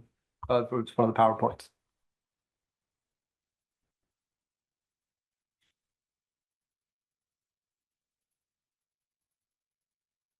Think I'm good? Good evening, everyone. I'm here to tell you more about our leisure services software. It's kind of our heartbeat of our department. First, I wanted to start with our background, a little bit of financial background, how many transactions we do. Like I said, this is our heartbeat. We use this every single day for accounting, facility rentals, programs, memberships. Basically, everything we do is within this software. It's also used for the library team as well. So their programs at the library, we combine and use the same software. Our current provider, Sportsman, we've been using that since fall of 2018. I got here in June of 2018, so it was an interesting time to transition. It's a good product, but it's not a great product, as we found over the years. This project started as an FY25 strategic planning item, and the discussion centered around look, feel, the public user face, how it looks when they're registering and booking facilities. We delayed it 1 year due to kind of Sportsman told us, and we knew this was coming, that they're going to kind of enhance things. They haven't really enhanced it enough, we think. That's why we're here tonight. And just some stats for you, 73% of our website interaction is mobile. So we wanted to factor that in, considering a product for the future. And just to note, it's kind of astonishing, I guess, to me. We process 7,700 transactions. That does not count like concession stands or admissions across the street. So that's just programs, facility rentals, and that kind of thing. So all our swim lessons. So just a little background and stats to start. Moving to what have we done? It seems like about a year and a half ago, we created a focus group with our library users or library staff, obviously our recreation team. Tiffany and Alyssa are the key members of that. They use this every day in our office. And there's two questions that we kind of wanted to answer. What would we gain by switching providers? You know, all those small questions on like process improvement, how will it help us on a daily basis? And then what's it going to cost and how are we going to benefit? And we'll get to that here in a second. We also demoed 10 industry platforms. We've been to some conferences. We've touched and field and looked at and strategically kind of said, hey, where do we want to be in the next decade? We did get 3 finalists from all of this research. And we kind of whittled it down to 2. So we ended up saying, hey, let's stay with Sportsman because it's a good economical product. Or there's Rec Technologies, and that's before you tonight. That became our 2 finalists. We included our IT folks. You'll see a slide here in a second, or you'll see in the packet there's a slide or a memo that has a lot of IT jargon, if you will. That's not me, not meant for me to be a specialist. James and Dennis have certainly looked at all that stuff. One member of our park board is very well adept on technology and software, and Stripe would be the processor within Rec Technologies, and she said it's the leading processor, if you will, and that's as far as I'm going to get into technology tonight. We did present it to park board on May 4th with unanimous approval. So quickly shifting to why a switch, I'd tell you the top answer is the look and feel, and again, we wanted to center around the strategic planning and why it became one of those items. And it does set our department up for the next decade of users. You know, you think to yourself as you're running kind of this business of parks and recreation that we have, who are our next users? And those are all folks that are using their phone on a daily basis and booking concert tickets and expecting refunds within an hour, that kind of thing. There are some security enhancements. In March, our Sportsman software was attacked, and we were out. Not only could the public not interact with us or book anything, we could not even access the system for 7 or 10 days in March. And Rec Technologies, I'm assured by James and Pete and whoever else, Dennis, right, that this is way more secure. And again, that's a lot of that information's in the packet. And I don't want to minimize it by any means, but Can we put an asterisk up there all the same? Yeah, I don't want anybody to get too in comfortable. my notes, it says Pete approved, but no. This is not going well. Pete indoors. I think James's name is in the memo actually, but moving down here, memberships, thinking across the street, I think we've got 2,400 members already purchased a pass for this year. Those memberships not only can be a physical card, but they're Google and Apple Wallet more friendly. You can check into our facility across the street with a QR code, but that's not nearly as 2026 as it needs to be. Facility bookings, they look like 2026, and I kind of joke about it, but ours right now looks 2006. If you've ever booked a facility with us, it's pretty obvious. It's kind of a list grid. There's no pretty pictures of any of our facilities. We have this beautiful Greenbelt landing. We don't have that capability to do that type of thing. And there is a process improvement. Our credit card refund process is very antiquated. It works, but it involves printing a receipt and manually writing a budget code and last four digits of a credit card and scanning it to finance, and we get a process, and roughly 3 or 5 days later they get a refund that actually hits their bank account. That's nobody's fault. That's just the system we have right now. Okay, how much is it going to cost? There's 3 fees that are factored into what the second bullet point you see. There's annual subscription fee. There's a credit card fee, which is a percentage of the transaction or our total revenue. And then there's transaction fees. For example, Rec Technologies is 30 cents per transaction. Sportsman we currently use is 75 cents. So you kind of have to figure all of these numbers together to get the full cost. Kind of drilling down on that, our credit card fees with Sportsman are 2%. Rec Technologies would be 3.5%. So there you kind of see how it all fluctuates, and you got to factor it all in when making this larger number. The total impact for our department is Sportsman with all the fees is around $28,000 a year.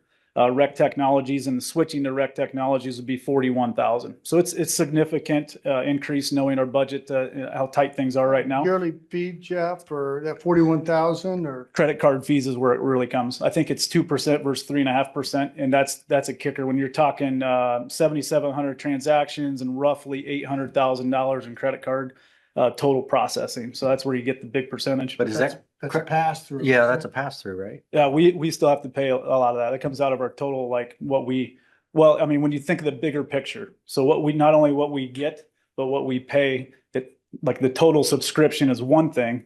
Like the subscription for Rec Technologies is around 12,500 if memory serves. Sportsman is lower, but that's where you get the credit card fees. The total, I guess I'd call it net impact on our department is that the number you see there. Well, I think the question was, are we not, or should we not consider passing on a convenience fee Sure. to some other folks? Definitely a thought. I mean, we'd be up for that. I mean, you can see, we'll talk next here in a second about the next bullet point is how we can increase revenue to pay for all this. We could certainly add a credit card processing fee. I know Urbandale does do that. We just, and to be totally honest, we thought it was a little tacky to add that. We'd rather just do it in the base price. So then they see, not only would they see their fee, their credit card fee, their tax in some case. So trying to keep those fees from 3 to 2, if it's a simpler price, if that makes sense. Hopefully, does that answer your question? Okay. And Councilman, these are annual costs. I think that was your other question. Oh, correct. Yep. To minimize this budget impact, this is our plan to offset these expenses. All recreation programs starting in January of 27, when we do our next fee schedule, would be $5 increase. I do want to point out, I know Pete and I have talked about this. For example, our swim lessons across the street are $65. The Joaquin Natatorium, for example, theirs are $70. And I'll note they don't offer evening swim lessons. So just a little promotion marketing plug, right, Pete? It was good. I like it. Our park shelter rentals, those would be $5 right now. They're $55 for kind of a half day rental and $95 for a full day. And our pool rentals, you'll see $50 per rental. Did the numbers on 85% of our bookings across the street are the entire facility. So they're not breaking it up into sections. And it's $1,200 to do that. So you add the 50 to it, it's a 4.5% increase. So we think it's marginal. It's kind of what that processing, it's going after those additional credit card fee revenue. Any questions before I move on there? Last slide. So this is the timeline and the next steps. The contract would be sent to Rec Technologies tomorrow. And then in the next couple of months, we'd build the site behind the scenes. And then our staff training would be kind of the late summer into the fall. December 1st, we usually kick off our season pass sales for Clive Aquatic Center. So we would launch Rec Technologies to coincide with that. That's the early bird 10% that many people take advantage of. And then January 1, we start our first quarter registration for programs. It's a very small volume of programs, so it's a good starting point to get some kinks worked out. And then, of course, we kick off a lot of registrations with, I think we've got 1,350 swim lesson registrations right now. That would start in March. So kind of easing into this a little bit. We may be able to get this all done by December 1st. They think that's an achievable timeline. And then there will be some overlap. The last point there is May 2nd of next year, our sportsman contract is expiring. So we want some overlap. So you think of all those swim lessons and like, what level have I taken? What camps have I been in? All those questions that we still need to answer and get a lot of calls on as a registering for the 2027 year. We want to be able to answer those questions with real-time data. And then lastly, just little things like flex spending receipts that everybody around tax time calls our office or wants emails for. We can still get those to folks in a timely manner. So with that, I'll take some questions. Questions for Jeff? I had a question regarding accessibility. I know the law, I believe, got bumped out a couple of years. You've got like ADA requirements with web accessibility and whatnot. So your screen readers, high contrast, no keyboard. Do we know how this system functions? Will we be prepared for that when that deadline comes? We absolutely, our current provider does have that on the bottom right of the screen. I'm literally going to my memo because I think that's in the technology section.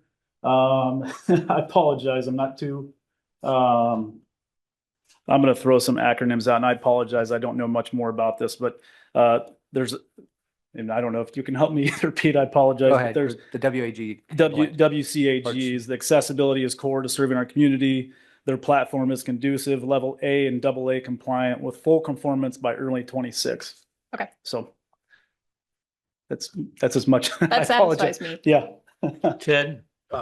I have another technology question, so maybe this is for Pete, but will we have any of the past history of registrations ported over from the old system to the new system so that we have, once they go away after, what is it, March or May, we can still access that data from whether it's a year ago, 2 years ago, what have you? Great question. We can pull all those reports. They're simple Excel, exports from our system right now. We won't be able to access the system, or the customer wouldn't be able to go look at their account. So it's not migrating it from the old system into the new system so that you have a full database to query. You just have to go through spreadsheets and stuff like that. Correct. It'd be more internal for us, a document where we access it internally.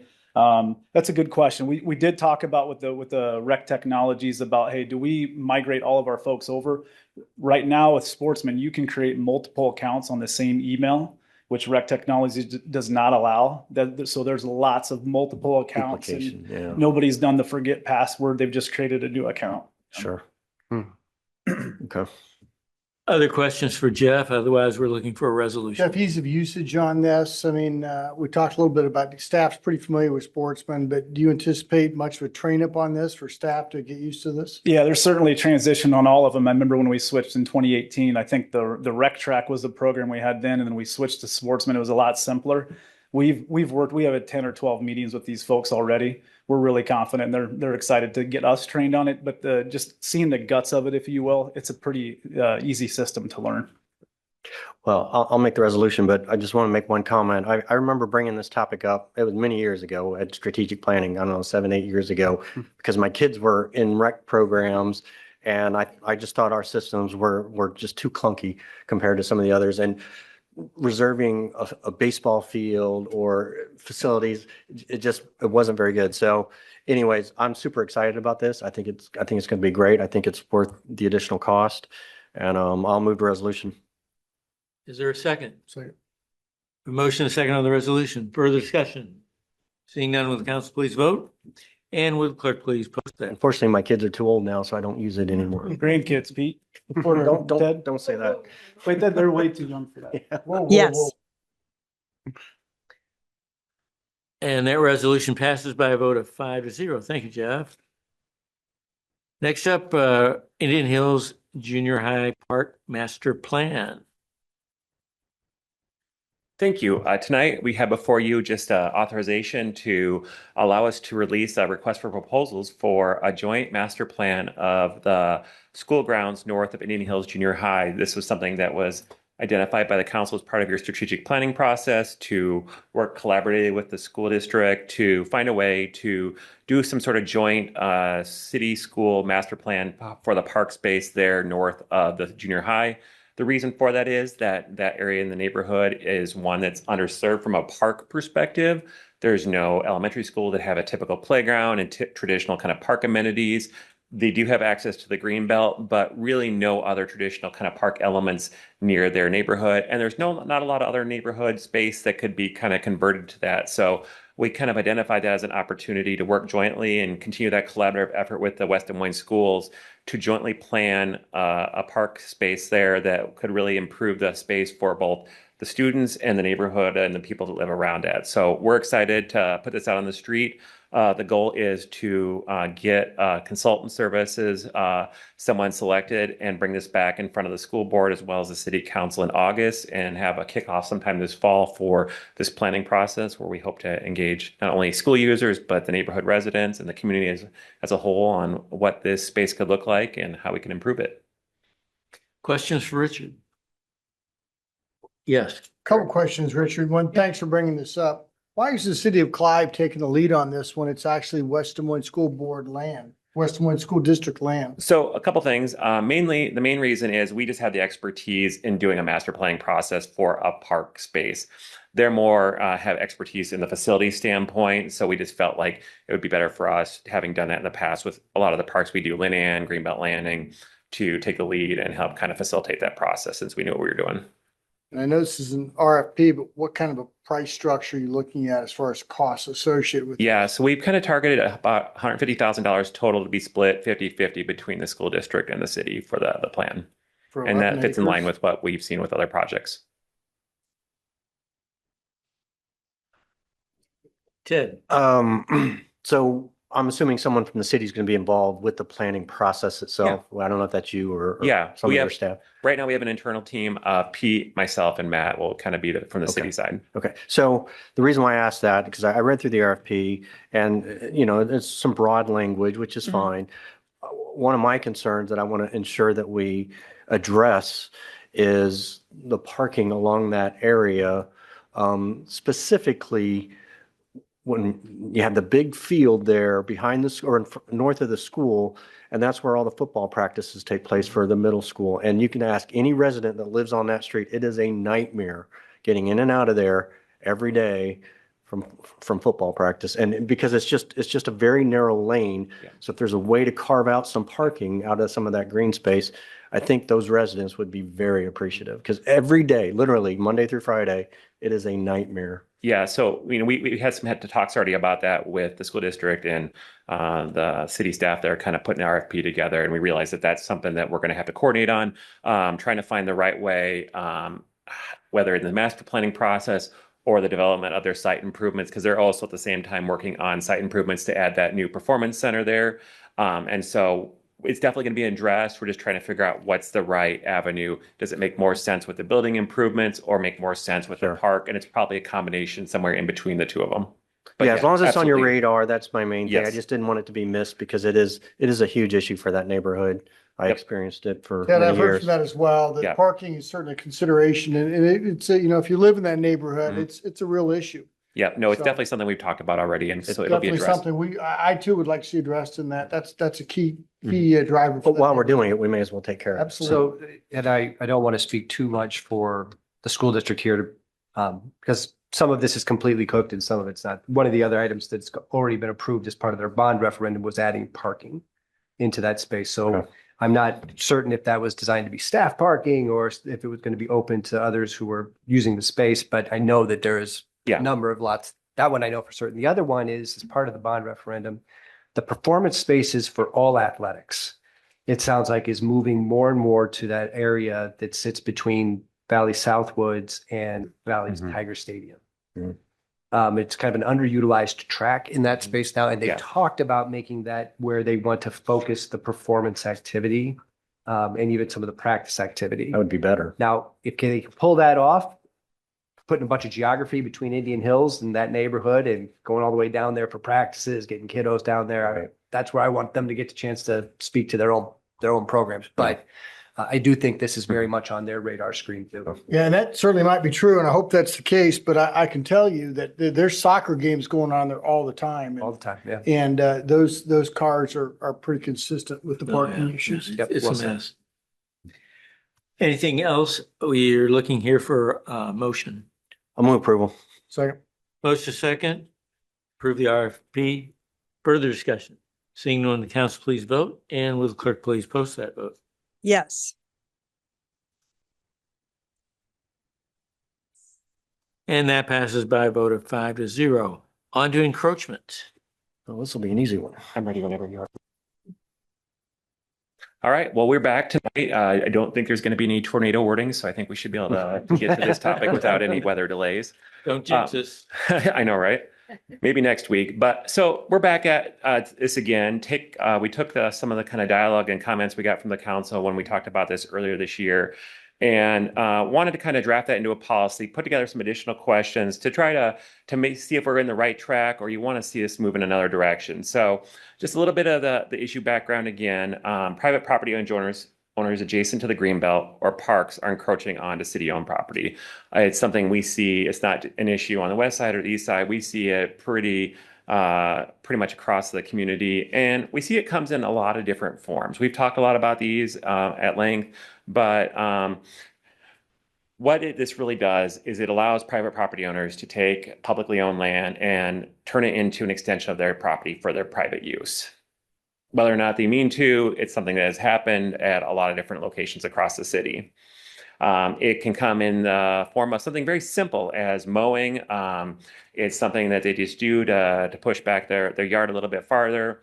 It doesn't look like much, but certainly starts to privatize the way that looks. We've seen other things such as semi-permanent things like landscaping materials, plants, decorations, fire pits have been placed on city-owned property. We've seen things such as destruction where people have actually physically altered the state of the natural environment, cutting down trees and shrubs, and even going to the extent of regrading some of the city-owned property for the benefit of their backyard. And then finally, we have some things physically altered or adhered. So we have sheds, walls, fences, things like that they have installed on publicly owned property. Just a quick background, here's a couple examples of things. So this is Cedar Crest Lane is a little bit west of 128th Street. It's a series of townhomes that have existed since I think the 90s at some point. The photo on the bottom shows these two pink circles there. Everything to the left of that is publicly owned greenbelt property. And you can see there's pretty extensive landscaping, irrigation, trees. They have some public art back there, landscape beds. You got a little bit of everything there. I tried to draw lines and dots on the aerial above. Pete and I have met with these property owners. They're very nice. You know, most of them aren't the original property owners. In talking to them, what we think probably originally happened when the townhomes were developed back in the 90s, all the area that was graded out to get the houses built, when they're done grading, they just sodded all the way to the back, and then people probably just started claiming that as their property rather than kind of identifying where the backyard is at that time. So they were as shocked as we were to see how actually short their backyard was compared to what they're actually using as their private property. Here's another example. These are actually Waukee property owners. They are doing a very similar, but not in the exact same way. Some have fire pits, some have walking paths that actually follow all the way down the slope to a creek. They actually place stones in the creek so they get across the other side, and they have a fire pit on the other side. Another property owner has mowed 100 to 150 feet back into the greenbelt and planted garden beds and other things like that. So there's a lot of different things that people are doing out there. These are probably some of the most extreme examples, but wanted to kind of give you a flavor for what we do see out there. Kind of circling back to our previous discussion, what we heard from the council at that point, there was a desire to not see new encroachments moving forward, but was interested in some policy language that would maybe allow a gray area that could allow people or residents to potentially keep some of these encroachments under certain circumstances, and then wanted us to find ways to engage those residents and property owners in some way. So in taking that back and trying to come up with something that kind of met that criteria, we put together a draft policy. So that was attached to the packet. I'm not going to go into depth on every little instance of that. Certainly that'll change based on some of our discussion tonight. But the policy we kind of wrote out has key points of no new encroachments will be allowed after the adoption of it. At whatever point the council adopts a policy, we would go out and take a snapshot in time, either through aerial photography, working with the GIS area, or physically going out and walking and taking a picture and kind of cataloging all properties to see if there's an encroachment or not. Then kind of looking at all the encroachments that exist prior to this date, we could potentially allow to have stay under certain circumstances. What we tried to do is categorize these encroachments based on their impact to the publicly owned property and the depth of the encroachment, because it's much different if you're just mowing 5-ish feet into the city-owned land versus if you have mowed 100 feet into the city-owned land, you put up a fence, you put up a fire pit, you put steps that are clearly indicating that it's privately owned. So there's different, at least in a staff perspective, different degrees of how much you're taking using publicly owned land for private uses. And the way we kind of did that, we found that made sense that maybe some would not be able to meet that standard under any circumstances based on how we kind of draft out a policy. We've also looked at, and we need to continually work with legal to see how this would work, but we think there's a way that we could license those if the council wanted to stay under certain circumstances, but does not give up any private or public rights to that property or create some sort of liability. We'd have to find a way to do that through a licensing process. And we've kind of looked at it as maybe an annual license fee. So in looking at, how do we kind of categorize these encroachments, we try to look at it as ways, maybe low impact, moderate impact, and high impact. So the things we talked about, maybe landscaping beds, mowing, might be a low impact type of thing. They don't have in some ways probably improve the look at the back of those properties on how that interfaces with the green belt. Then we started looking at other things more intense in how they've kind of encroached onto the city-owned property. This could be retaining walls or other hardscapes, potentially even private paths or patios. And then finally looking at things that we felt were really high impact, building sheds, accessory structures, fire pits, or permanent amenities, and fences enclosing city-owned property. Additionally, we looked at encroachment depth. Should the depth make a difference or not? If they're less than 15 feet, maybe that makes sense to allow them to have a license if that's the way we want to go. Maybe depending on, between 15 and 25, depending on if it's not a high impact, maybe we could allow it. And then to us, it felt like more than 25 feet just really felt like it probably should be scaled back to fit in that if we wanted to allow gray area, just because that's pretty extreme. I mean, in some cases, they're taking a whole nother depth of their lot back into the city-owned property. So we tried to also take a look at this from a cost standpoint, and it certainly could do things based on the depth of their encroachment on how much their license cost might be in ways to maybe encourage people to scale back their encroachment. If they want to keep it, it's going to cost them money. Maybe they don't want to pay that much for that extra use per year. Like I said before, it does not create a property right. We will need them to release the city from liability, and they would have to have insurance. And then we'd also probably set up that it's non-transferable. So if you sell the property, then the new person would have to come in and get a license as well. As we start thinking about this, you can see a lot would have to go into something like this to do that. It would have a significant impact to staff to allow for encroachments, to continue through a licensing process, and not necessarily a simple process, and could create challenges. Does that make sense to stay based on the policy, or does that not make sense? It starts to put some kind of even more gray area in the staff on determining whether or not that would be allowed. We also think it would be very time intensive to review and approve these.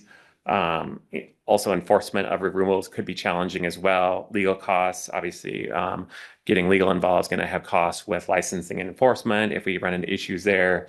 And we think most of those impacts would come to staff in the community development, leisure services, and ultimately police if we need to work with them to do enforcement of removals on the Greenbelt. So that's a lot to try to kind of meet that gray area here. We also said, all right, maybe you don't have an appetite for that much gray area. We came up with a couple of different options as well. We could just simplify the gray areas down to a per square foot license fee, not care how much they encroach onto the city property, but just charge them for it. So you said whatever, a per square foot license fee. We could work with GIS to measure how many square feet that is. And if they want to keep it, they pay the city a license fee and sign all that.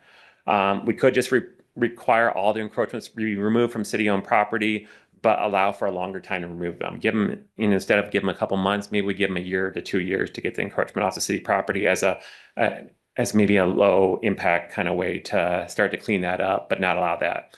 And then another third option is to do nothing to resolve the encroachment unless it conflicts with a city project or priority, and we just kind of let them be out there. So we wanted to give you some other options if felt like this is maybe not worth it from a staff perspective to allow gray areas, to maybe other flexibility on how the council wants to tackle that.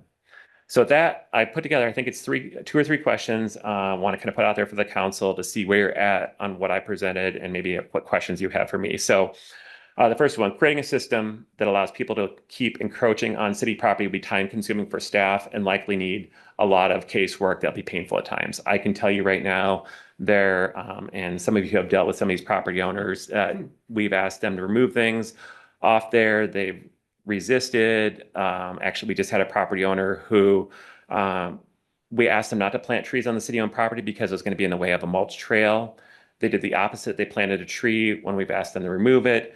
They refuse or just don't respond. We asked them to move it one more time, and they put a plaque out there for someone that died on the tree. So turned it into a memorial tree. They put what? A plaque for someone that died on it. Oh. So in memory of so-and-so. Right. Yeah. So that's just one instance. And by doing that, you can create a lot of just kind of painful interactions with people. So first question is are you interested in allocating a lot of resources and allowing people to keep those encroachments?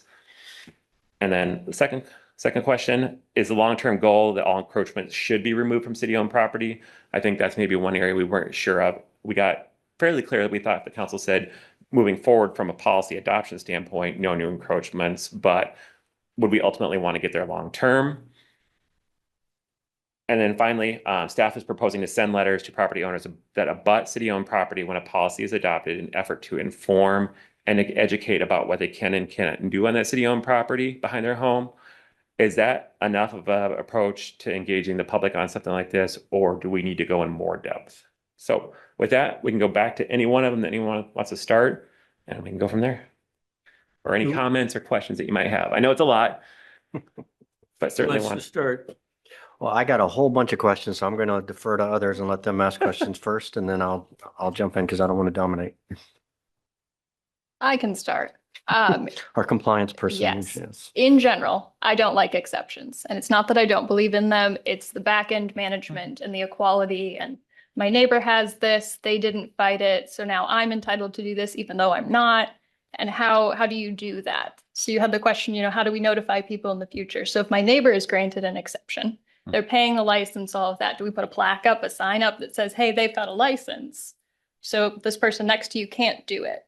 And then that ongoing management of, new people move into the neighborhood. Again, you see your neighbor has done it. You don't know the process. How do you do all of that? So if you just blanketly said, no go across the board, everybody's on a level playing field. She makes a good Who else argument. before? That's a good argument. I've got questions too. Okay, well. Yeah, and that's a good argument, and I can certainly from a compliance perspective, it's probably the easiest approach for the city to do. There's no doubt about that. It's probably also gonna be one of the most painful to do because there's gonna be a lot of citizens that have put a lot of time and money into landscaping that are gonna have a different opinion, right? That's just the way it works.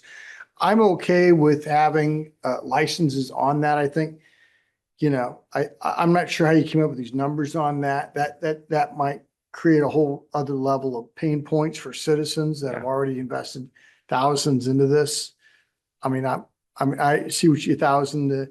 So maybe they've done a little bit of mowing and it's 3 feet in. Is it still going to be 1,000? I don't know. But then once you start evaluating those, you create a whole different set of criteria what equals, is it X amount of feed, whatever it is, that creates some real questions for me. And again, this is not something, I think this has been an issue, but it's not an issue where we're getting a lot of complaints for it, right? It's not a citizen-driven complaint process. So is it irritating when you look at the side from a private people utilizing public lands for their own personal benefit?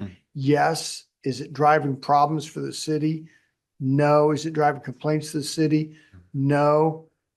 So I'm almost hesitant to devote a ton of staff time to something that is not a huge problem that we're hearing about or the city's hearing about. We know it's out there from an encroachment perspective, but we're not getting a lot of feedback on this. So it's almost you're kicking a hornet's nest here to some degree right there. The other Eric, can problem I is, ask one question there quick? With the WRA coming through and really going to get a lot of greenbelt property, will we start to get questions at that time? That why is the WRA taking stuff that's on my property? I don't think the area is based on the alignment we know of the route. That likely will not be an issue. Okay. Just based on the route that they are and where they're at and how they're staying away. So I don't think that will be there may be one or two, but it's pretty small. my other, when we look at enforcement on this, you look at legal requirements. I know some of these areas, and those people are going to be quick to lawyer up on this. We put all this money into it, and then we're going down the rat hole of having legal representation. I don't want to get into legal battles with a lot of people. With all that said, I think we need to do something, and I think you've provided a comprehensive set of options for us to consider. Yeah. I like the gray area approach. However, I'm not sure if that's the right figures, Yeah. $1,000. It's a starting spot. I think that's something we need to relook at. I think doing nothing is not doing our job. I think we need to do something. I also believe that, I like the grandfather that, look, once we set this policy, then we have the ability, no more, right? We've drawn a line in the sand. So, from your policy questions, it's that strategic balance of, yes, we want to locate resources, but we don't want this to dominate leisure services agenda. Yeah. And nor do we want it to dominate it from our city, our attorneys we're spending far too much time, staff time, and far too much money on a problem that some would consider not a problem. I think the long-term goal of encroachment removed from city-owned property, from my perspective, any new encroachment should be moved from city-owned property after we review after we put something in place. And I think absolutely to send letters. You have to let people know this. I think it's also a topic for our communications, our comms team, to let people know, look, this is a problem. And I think even while we're putting this, I think we need to let other people know, hey, look, we've got people, encroaching on your public lands.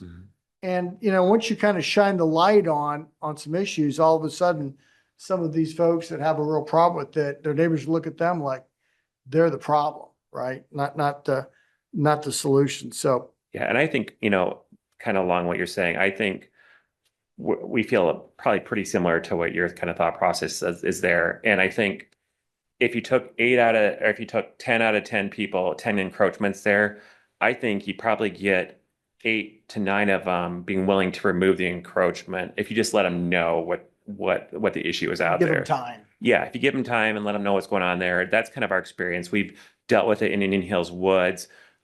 Just by working with the people, we've been able to get rid of all but one. And the only reason we haven't been able to get rid of that one is because the property's changed hands a couple of times, and we just haven't been able to address the issue with the new property owner yet. So I think that makes probably some very practical sense that we can probably get rid of most of this without too much pain. It's that last 10, 15, maybe even 20% that could come with pain and eat up a lot of time. So if there's a way to do that the council ends up being comfortable with, I think maybe there's a sweet spot in there that allows it if they're really willing to go to the point of like, I want to keep this encroachment. I'm willing to pay some money, whatever it is, or how deep it is. I think there's probably a way that we could do that with kind of balancing it out. Ted? Do we have even just an order of magnitude inventory on the different levels, the low, medium, high? I'm not asking for an exact number, Yeah. but order of magnitude. So, without just sitting down and going through each property and penciling it out, I think there's probably 75 to 100 encroachments across the city. I think out of those 70, we'll just say it's 100. I think probably 50 of them are mowing or some minimal landscaping, maybe a flower bed, So maybe a low. little bit edging, things like that.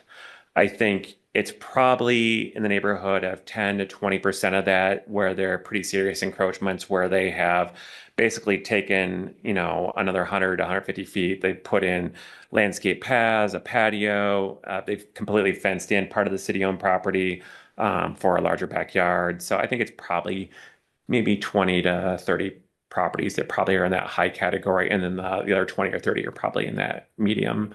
They might have a little bit of a retaining wall or they might have something like that. But I think majority of them are pretty easy. Yeah, I mean, like Eric said, that is still a hornet's nest with some of those folks. So, I mean, the way I'm seeing it is there's really three options here. One option is to not do anything, which I think we've all said is really not an option. Yeah. The other is kind of going breeze route with just full enforcement, no exceptions. And to me, that is kicking the hornet's nest. And in my mind, what that does is that actually adds a lot more staff time as opposed to the gray area version where we can be a little bit more thoughtful about it, right? It would require probably a lot more legal involvement, but if we did more of the gray area version, some version of that, then I think at least of the options that we have that we're looking at, that actually has the least impact in my mind. I would probably agree on that as much as if me, just as a professional in this field, I would say I lean towards like they shouldn't be using public property for their own private benefit of their house. But I also understand exactly what you're saying from a balance standpoint of not wasting a lot of staff time really digging into every single one and going, way down a rabbit hole that might include a lot more legal costs, a lot more pain, a lot more staff guys getting sucked up. I think there's a way in there that we hopefully can get rid of 80 to 90% of them. But for the ones that are really dug in, can we find a way to allow that for a time being, or as long as they're willing to Figure pay the out license fee? an amenable solution. Yeah. Okay, so Councilman Weaver, can I ask a Yeah. couple questions? Go ahead. Just for clarification. Have any of these encroachments lasted longer than 10 years? I would say so. Yeah, definitely those some point it townhomes. automatically feeds over to the homeowner then. Just something we want to probably categorize. Mhm. That's just a factor that we would want to categorize. I'll come back on my second question later. Go Okay, ahead. so let's just humor me here. Let's do a quick case study. Yeah.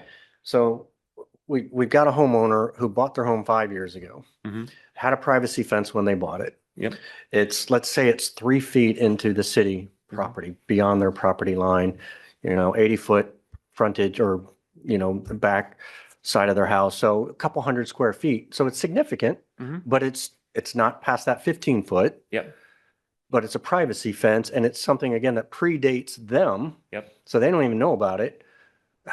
Where does that fall in this? I mean, under what the draft I have there, it'd have to move because you've completely encased a private property is completely encased publicly owned property, even though it's not very much. Like I said, this is just a draft for us to consider. Right. No, and that's fair. And that's what I thought. Yeah. So I think the criteria that needs to be included in this is a cost benefit analysis. What's the cost to the homeowner? What's the benefit to the city?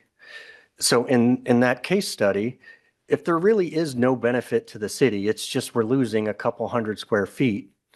And it really we don't have any plans for that. It's not that big of a deal. Then we do the license agreement because the cost to the homeowner is going to simply be, it's going to be a couple $1,000s to move that fence. So I think we need some sort of cost benefit. If there's minimal cost but but if it benefits the city, well, then that's a no-brainer, right? So I think that if we can weigh those factors, we can create a better matrix there. And I'm not saying we have to put hard numbers to it. Yeah. I'm We just could probably try saying to find something we like just that. need to kind of use some common sense there, I think. Mhm. I don't know if legal agrees with that, but she probably wants something very definitive, but What would be Yeah. an example of a benefit to the city? well, so if we know that we're going to put in a trail Mhm. where we need to put in a trail, but they've encroached upon that, even though it's going to cost them a lot of money, that's part of our plans. And so, sorry, you're going to have to move it. Something like that. Perhaps we're working on one of the streams, the Walnut Creek, and they've gotten too close and we have to put riprap or some type of erosion. Yeah, we and run into that before. We run into that. So I would ask Christina real quick, what from a legal perspective, say someone's put a fence in or they've got, they've done extensive landscaping for many years. What point would that say seed into their land that they've been taken care of? Could they make that argument? Could they make that case? Yeah, and what you're talking about there is some sort of abandonment of our own rights Right. or some sort of estoppel defense for them or a waiver of your rights. And I would say just generally, not looking at each particular property, and that's where I would suggest we categorize those and take another look for those that have been around for more than 10 years and just see what kind of factors we're at. It's a multi-factor test. And legal's very happy to spend the time, but but that's not, I think, but that's not, a practical solution. Yeah. But to your point, waiver, estoppel, those sorts of defenses are out there. Have we affirmatively essentially ceded our rights to them? That happens, Yeah. and it's a case by case evaluation.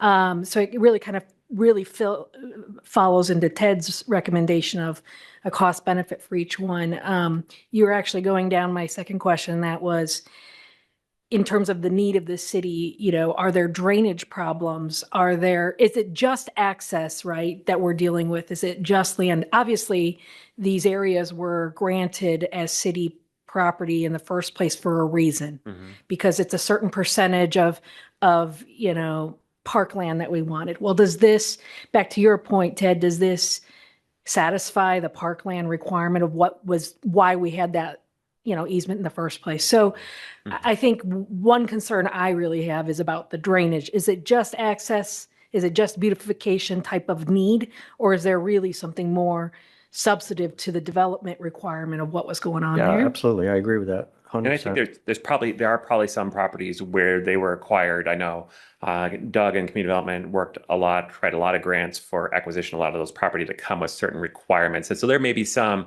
that might be out of our hands after we identify it. It may just have to be removed because there's a lot of conservation easements on a lot of the property that's been acquired. I'm not saying that is all or even a lot of cases, but certainly something we would dig into more. Yeah, and that's legitimate, right? Yeah. And in those instances, I think we would support that, absolutely. It's just, for me, it's all about the cost benefit. Yeah. If there's a significant cost to that homeowner and there's really minimal benefit to us, at some point, I think there's got to be some common sense thought into that. And then we do the licensing or however we approach that. Maybe a follow-up question kind of along that line. Is there a depth or how far you feel comfortable with something like that? Is this an unlimited if they went 150 feet back? No. Or maybe is there a line, or would you want us to explore that a little bit more? Like what makes sense? Yeah, I mean, there's definitely a line there. I mean, you can't go 25 feet. Actually, I thought your numbers were a little generous. I would have probably done 10 feet. Yeah. And then 10 to 20 and then cut it off at 20. But Your Honor, Matt has his hand I raised. certainly wouldn't go more than 25 feet. no, I agree. Matt? Did you want to Yeah, jump in? I just wanted to offer into the conversation. I think part of the thought process behind the license and the fee is we're trying to create a financial incentive here to resolve what we ultimately want to see, and that's see the encroachment go away. And I think so. Two different ways that Richard's presented it, right? You could do a set limit where it's 10 feet, 15 feet, 20. But if you do it just on the square footage basis, the bigger the encroachment, the more costly that encroachment's going to be. And you're now creating a financial incentive for them to reduce that encroachment unless they are willing to pay it. And so by doing the licensing fee, you're now presenting some opportunities for the city to have an agreement with that property, that adjacent private property owner to ensure we have some protections in terms of how that land is being used. We have that documented. If it's questioned or if it's a transfer to an additional property owner, that it could be recorded in a way where it's also identified. So the next property owner would know that that's there, or have a choice there of maybe the next property owner wants to reduce it. So that was kind of the thought process behind, maybe just providing just a square footage fee. So then you don't necessarily have to come up with an arbitrary line of 5 feet, 10 feet, 15 feet on what's a minor, major encroachment. Any encroachment, start off with a licensing fee. It's going to be a little bit easier to implement. And hopefully, again, as Richard laid out, you get 80% of those encroachments addressed. And then you're not the tougher encroachments, you can have those discussions and at least provide an out with a licensing fee. Yeah, it's good. I guess if the point is to disincentivize people to encroach, why not just get rid of all of them in my mind? Well, I get it. And I think it's easy to say. I think it's hard to do in practice. I think you can do it going forward, right? I think once we're on top of it, and any new infractions, it's an easy call. But I think for the existing homeowners, I think it's a much bigger lift. Yeah, and I would agree. I think especially people that have inherited this and they're thinking, well, we didn't have any idea. We bought the property 2 years ago and this was there. It creates I have a hard time with the ignorance argument. It's your property. You should know the lines. You should know where the pins are. You bought the property up against public property. Where is the line? That's fair. I mean, it's a fair point. fair. I mean, you are talking about, in some cases, a pretty substantial financial burden that comes out of the blue to these folks, and not everyone's in a position to handle that. And it's been that, maybe I've lived in my house for 10 years and now you're coming to do it, and just because you can, I don't know. It does create a hostile situation towards government. Perhaps what we need is an encroachment czar, and I'd like to nominate Councilwoman Hawker for that role. Susan, do you have any thoughts? I think it's been some great discussion. I tend to agree with the suggestions of finding a middle range, but I'm concerned about setting precedents that we run into things again just because of how quickly 10 years passes and all of a sudden we're facing the same issue. One question I was wondering, was there any consideration of asking that they approach us about vacating our city easement and then pay an amount appropriate for acquiring it? It's something that we've talked internally about as staff about, and I think we just don't feel comfortable with that. So, say I encroach on the property and then I ask you to sell it to me, what's to stop the next person from doing that? And the next person, just because they encroached on it. So it felt like a very slippery slope. And in some cases, we probably wouldn't be able to because of how the property was acquired, whether it be for conservation or for drainage, like legal talked about. So I think there's a lot of reasons we probably wouldn't want to go down that road. My only request is if you do this middle ground, please don't call it gray area. Could we call it, grandfather policy or the kinder, gentler Clive, or I don't know, common sense? Richard can work on that. So it seems to me there's no support for not doing anything. And it seems like the majority of folks think we need to get a middle ground. And if I'm hearing you correctly, there's not an urgency, so it can be worked into the staff's bandwidth. Yeah, we'll just keep, this obviously was a council priority, so we'll keep working on it. But I think based on the direction and comments we've received from all the council members, I think we can get back to work to get us something that's a little bit closer to, I think, that we'll all be happy with. Maybe not all happy, but at least we can all be comfortable with. Anything else? This is a tough nut, and Yeah. this was a very thoughtful approach that you put together, so I appreciate that. Yeah, and we're dealing with people all the time with this, and so trying to find a way that gets policy direction from the council, but it also helps us work with the residents or we do run into with this will be really, really good in the long term. Yeah, appreciate that. Very, Thank very you. creative. Thank you, Richard. If there's nothing more on that, we do have some correspondence. Matthew, what do you want to tell us about Tree Day? Everything was in the packet. All Just a right. recognition of Clive's planting of trees. That's a good thing. And Susan, so we don't skip you, do you have anything to report? I don't think I'll take the time tonight, even though I've been to several meetings, but thanks for understanding that I am needing to be with my mother who's in surgery and we don't know her outcome yet. All right. Let's see. Well, we'll start down there with you, Matthew. Anything further? Nope. Pete? Had a lot of very productive economic development related meetings over the past 2 weeks. And for many of those, our friends with the Dallas County Development Alliance have come alongside. Later on this summer, we're going to ask them to come and present to all of you on the first few months of our collaboration and some ways that they've been supporting us.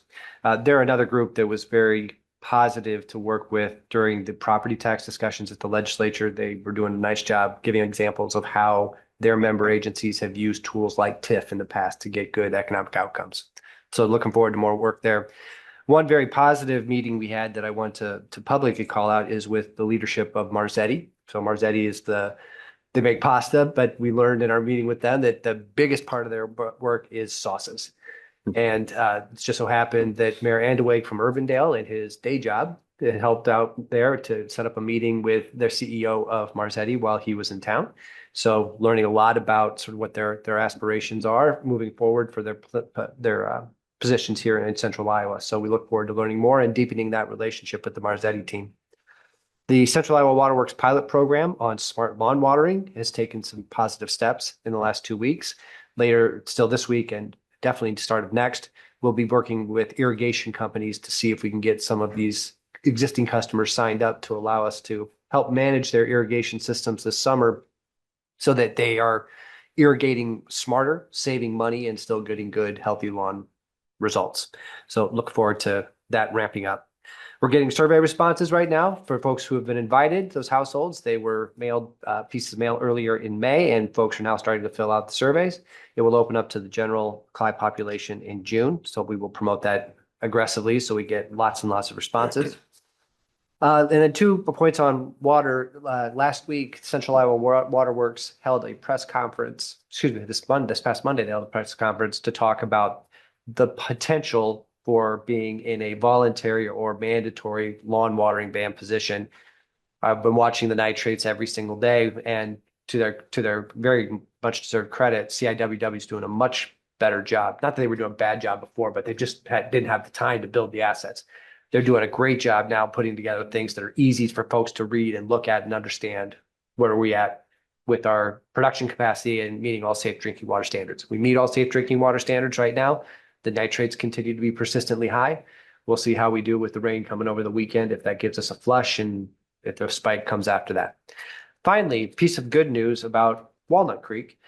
Earlier this week, the Walnut Creek Watershed Association shared that the E. coli, the sort of troubling human E. coli readings that we had found from some Drake University and Polk County research earlier this year, they were able to narrow in on where they were finding some of that human sourced E. coli and traced it to a source downstream of Clive. I don't know exactly where, except that I know it's downstream of Clive, but there was a bad sewer pipe. And it was let some stuff get into it. So now they've found that and been able to address it or in the course of addressing it now. So positive step where you take good data, good science, and use it to come up with something actionable and get a great result for everybody who shares the watershed. Very good. Anything else, Pete? No, Your Honor. Ted? All right, only thing I have is I went to the first Food Truck Friday the other night. Beautiful night, great turnout. We had a lot of folks there. The only bad thing was that the sewer line in the bathroom plugged up. And Jeff Lucas, our friend Jeff, had to rush and get it fixed. And I'm not exactly sure how that turned out. Maybe Richard knows, but we had to redirect people over to the Campbell Park facilities and what have you. But Yeah, I can, But Jeff was on it, man. He was Yeah, on it. Jeff and Ryan and Joel were really kind of team heroes on that one. They got awfully smelly and awful stinky at that night, so we appreciate their efforts on that. They were scrambling. We think the issue was related to some paper towels and maybe a sock that got put down the drain pipe. They got that cleaned up and did the best to save the night, but we've since then had Smith Sewer come in. They snaked the whole line just to be sure there's no issues. So Good. Unless someone put toilet paper or paper towels or something or socks back down there again this week, we should be good to go. Haven't your boys detected? I only have one left here, so. Point any fingers. Yeah, I know, right? Heroic's the word for it. I mean, that, when you're out there, when you're Yeah. had hundreds and hundreds of people. Yeah, they did a fantastic job. There was a lot of people there, so they scrambled and they worked hard to get that addressed. So anyways, it was a great night, perfect night, weather-wise, and a good turnout, so. Very good. Eric? Yeah, a couple of things, Mayor. Attended the Catch Des Moines. I served on the budget committee this year again. And the budget is actually $53,000 less than it was last year, or a 0.73% decrease. So they're working their way through as we've redefined the hotel motel tax situation, and they've not backfilled some positions. So they still feel like they're able to work strongly with the current budget with this. Also attended Clive Police Week. They did a really nice job. They had a good crowd out there as well. And attended the Metro Advisory Council with you, Mayor, at a housing presentation as well. So I also wanted to give our thoughts and prayers, Susan, to your mother and your family. That's all, Mayor. All right. Thank you. Sadie? No report tonight. Well, just to confirm, looping back to our encroachment policy discussion, I know you didn't make any comments. Are you comfortable with our direction? I am comfortable with the Just direction. wanted that for the record. Yes. Thank you very much. Yes, I attended the chamber lunch. I believe it was last Thursday. Trina Flack, the CEO of Catch Des Moines, presented, and that was a nice presentation. I hopped into this whole council thing a year ago, and you don't get a extra large orientation of all those 2080 partners. So that was a really nice time. I've met her previously, and she speaks very, very highly of the city of Clive and our staff, and knows she can come to us for anything, and we make it happen. Also was at Food Truck Fridays. Wanted to talk to Ted. Ted was working the crowd. He talked to everybody. Good. Good. I didn't see you there. Yeah, you were busy. So I was like, I see Ted. Let him talk to those people. And then I was also at Police Week there on Tuesday.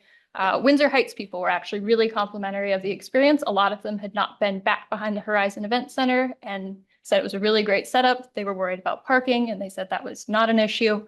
Liked the loop, was all great. So kudos to you, police. And that is all. Thank you. Anything legal? We've had enough, right? We've had enough. No. Thank you very much. Matt? Yeah, just a couple items, Your Honor. Greetings from Northwest Arkansas for the Congressman Urbanism Conference. Having a nice session here. Beautiful part of the country you've never been. This was my first time. So I'll be back in town late tomorrow night. Also wanted to mention early next week, we'll have the finalist interviews for our Public Works candidates, for the 4 candidates that we have in that process.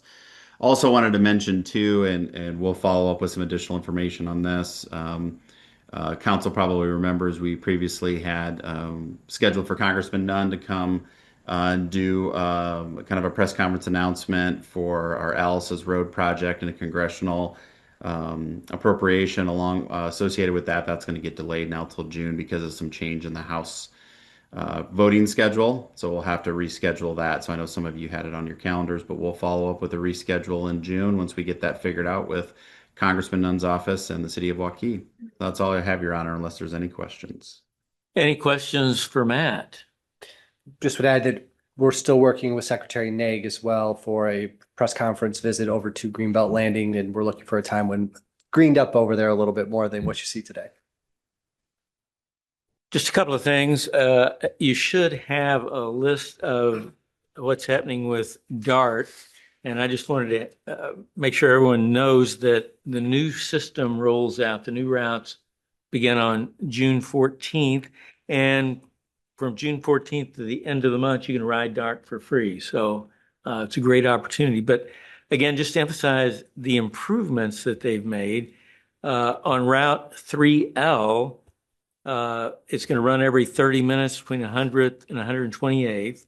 Route 4, again, every 30 minutes between 86th Street, and then it goes all the way downtown, loops. And then we also have access to DART on demand, kind of a micro transit service to connect people to get to these routes.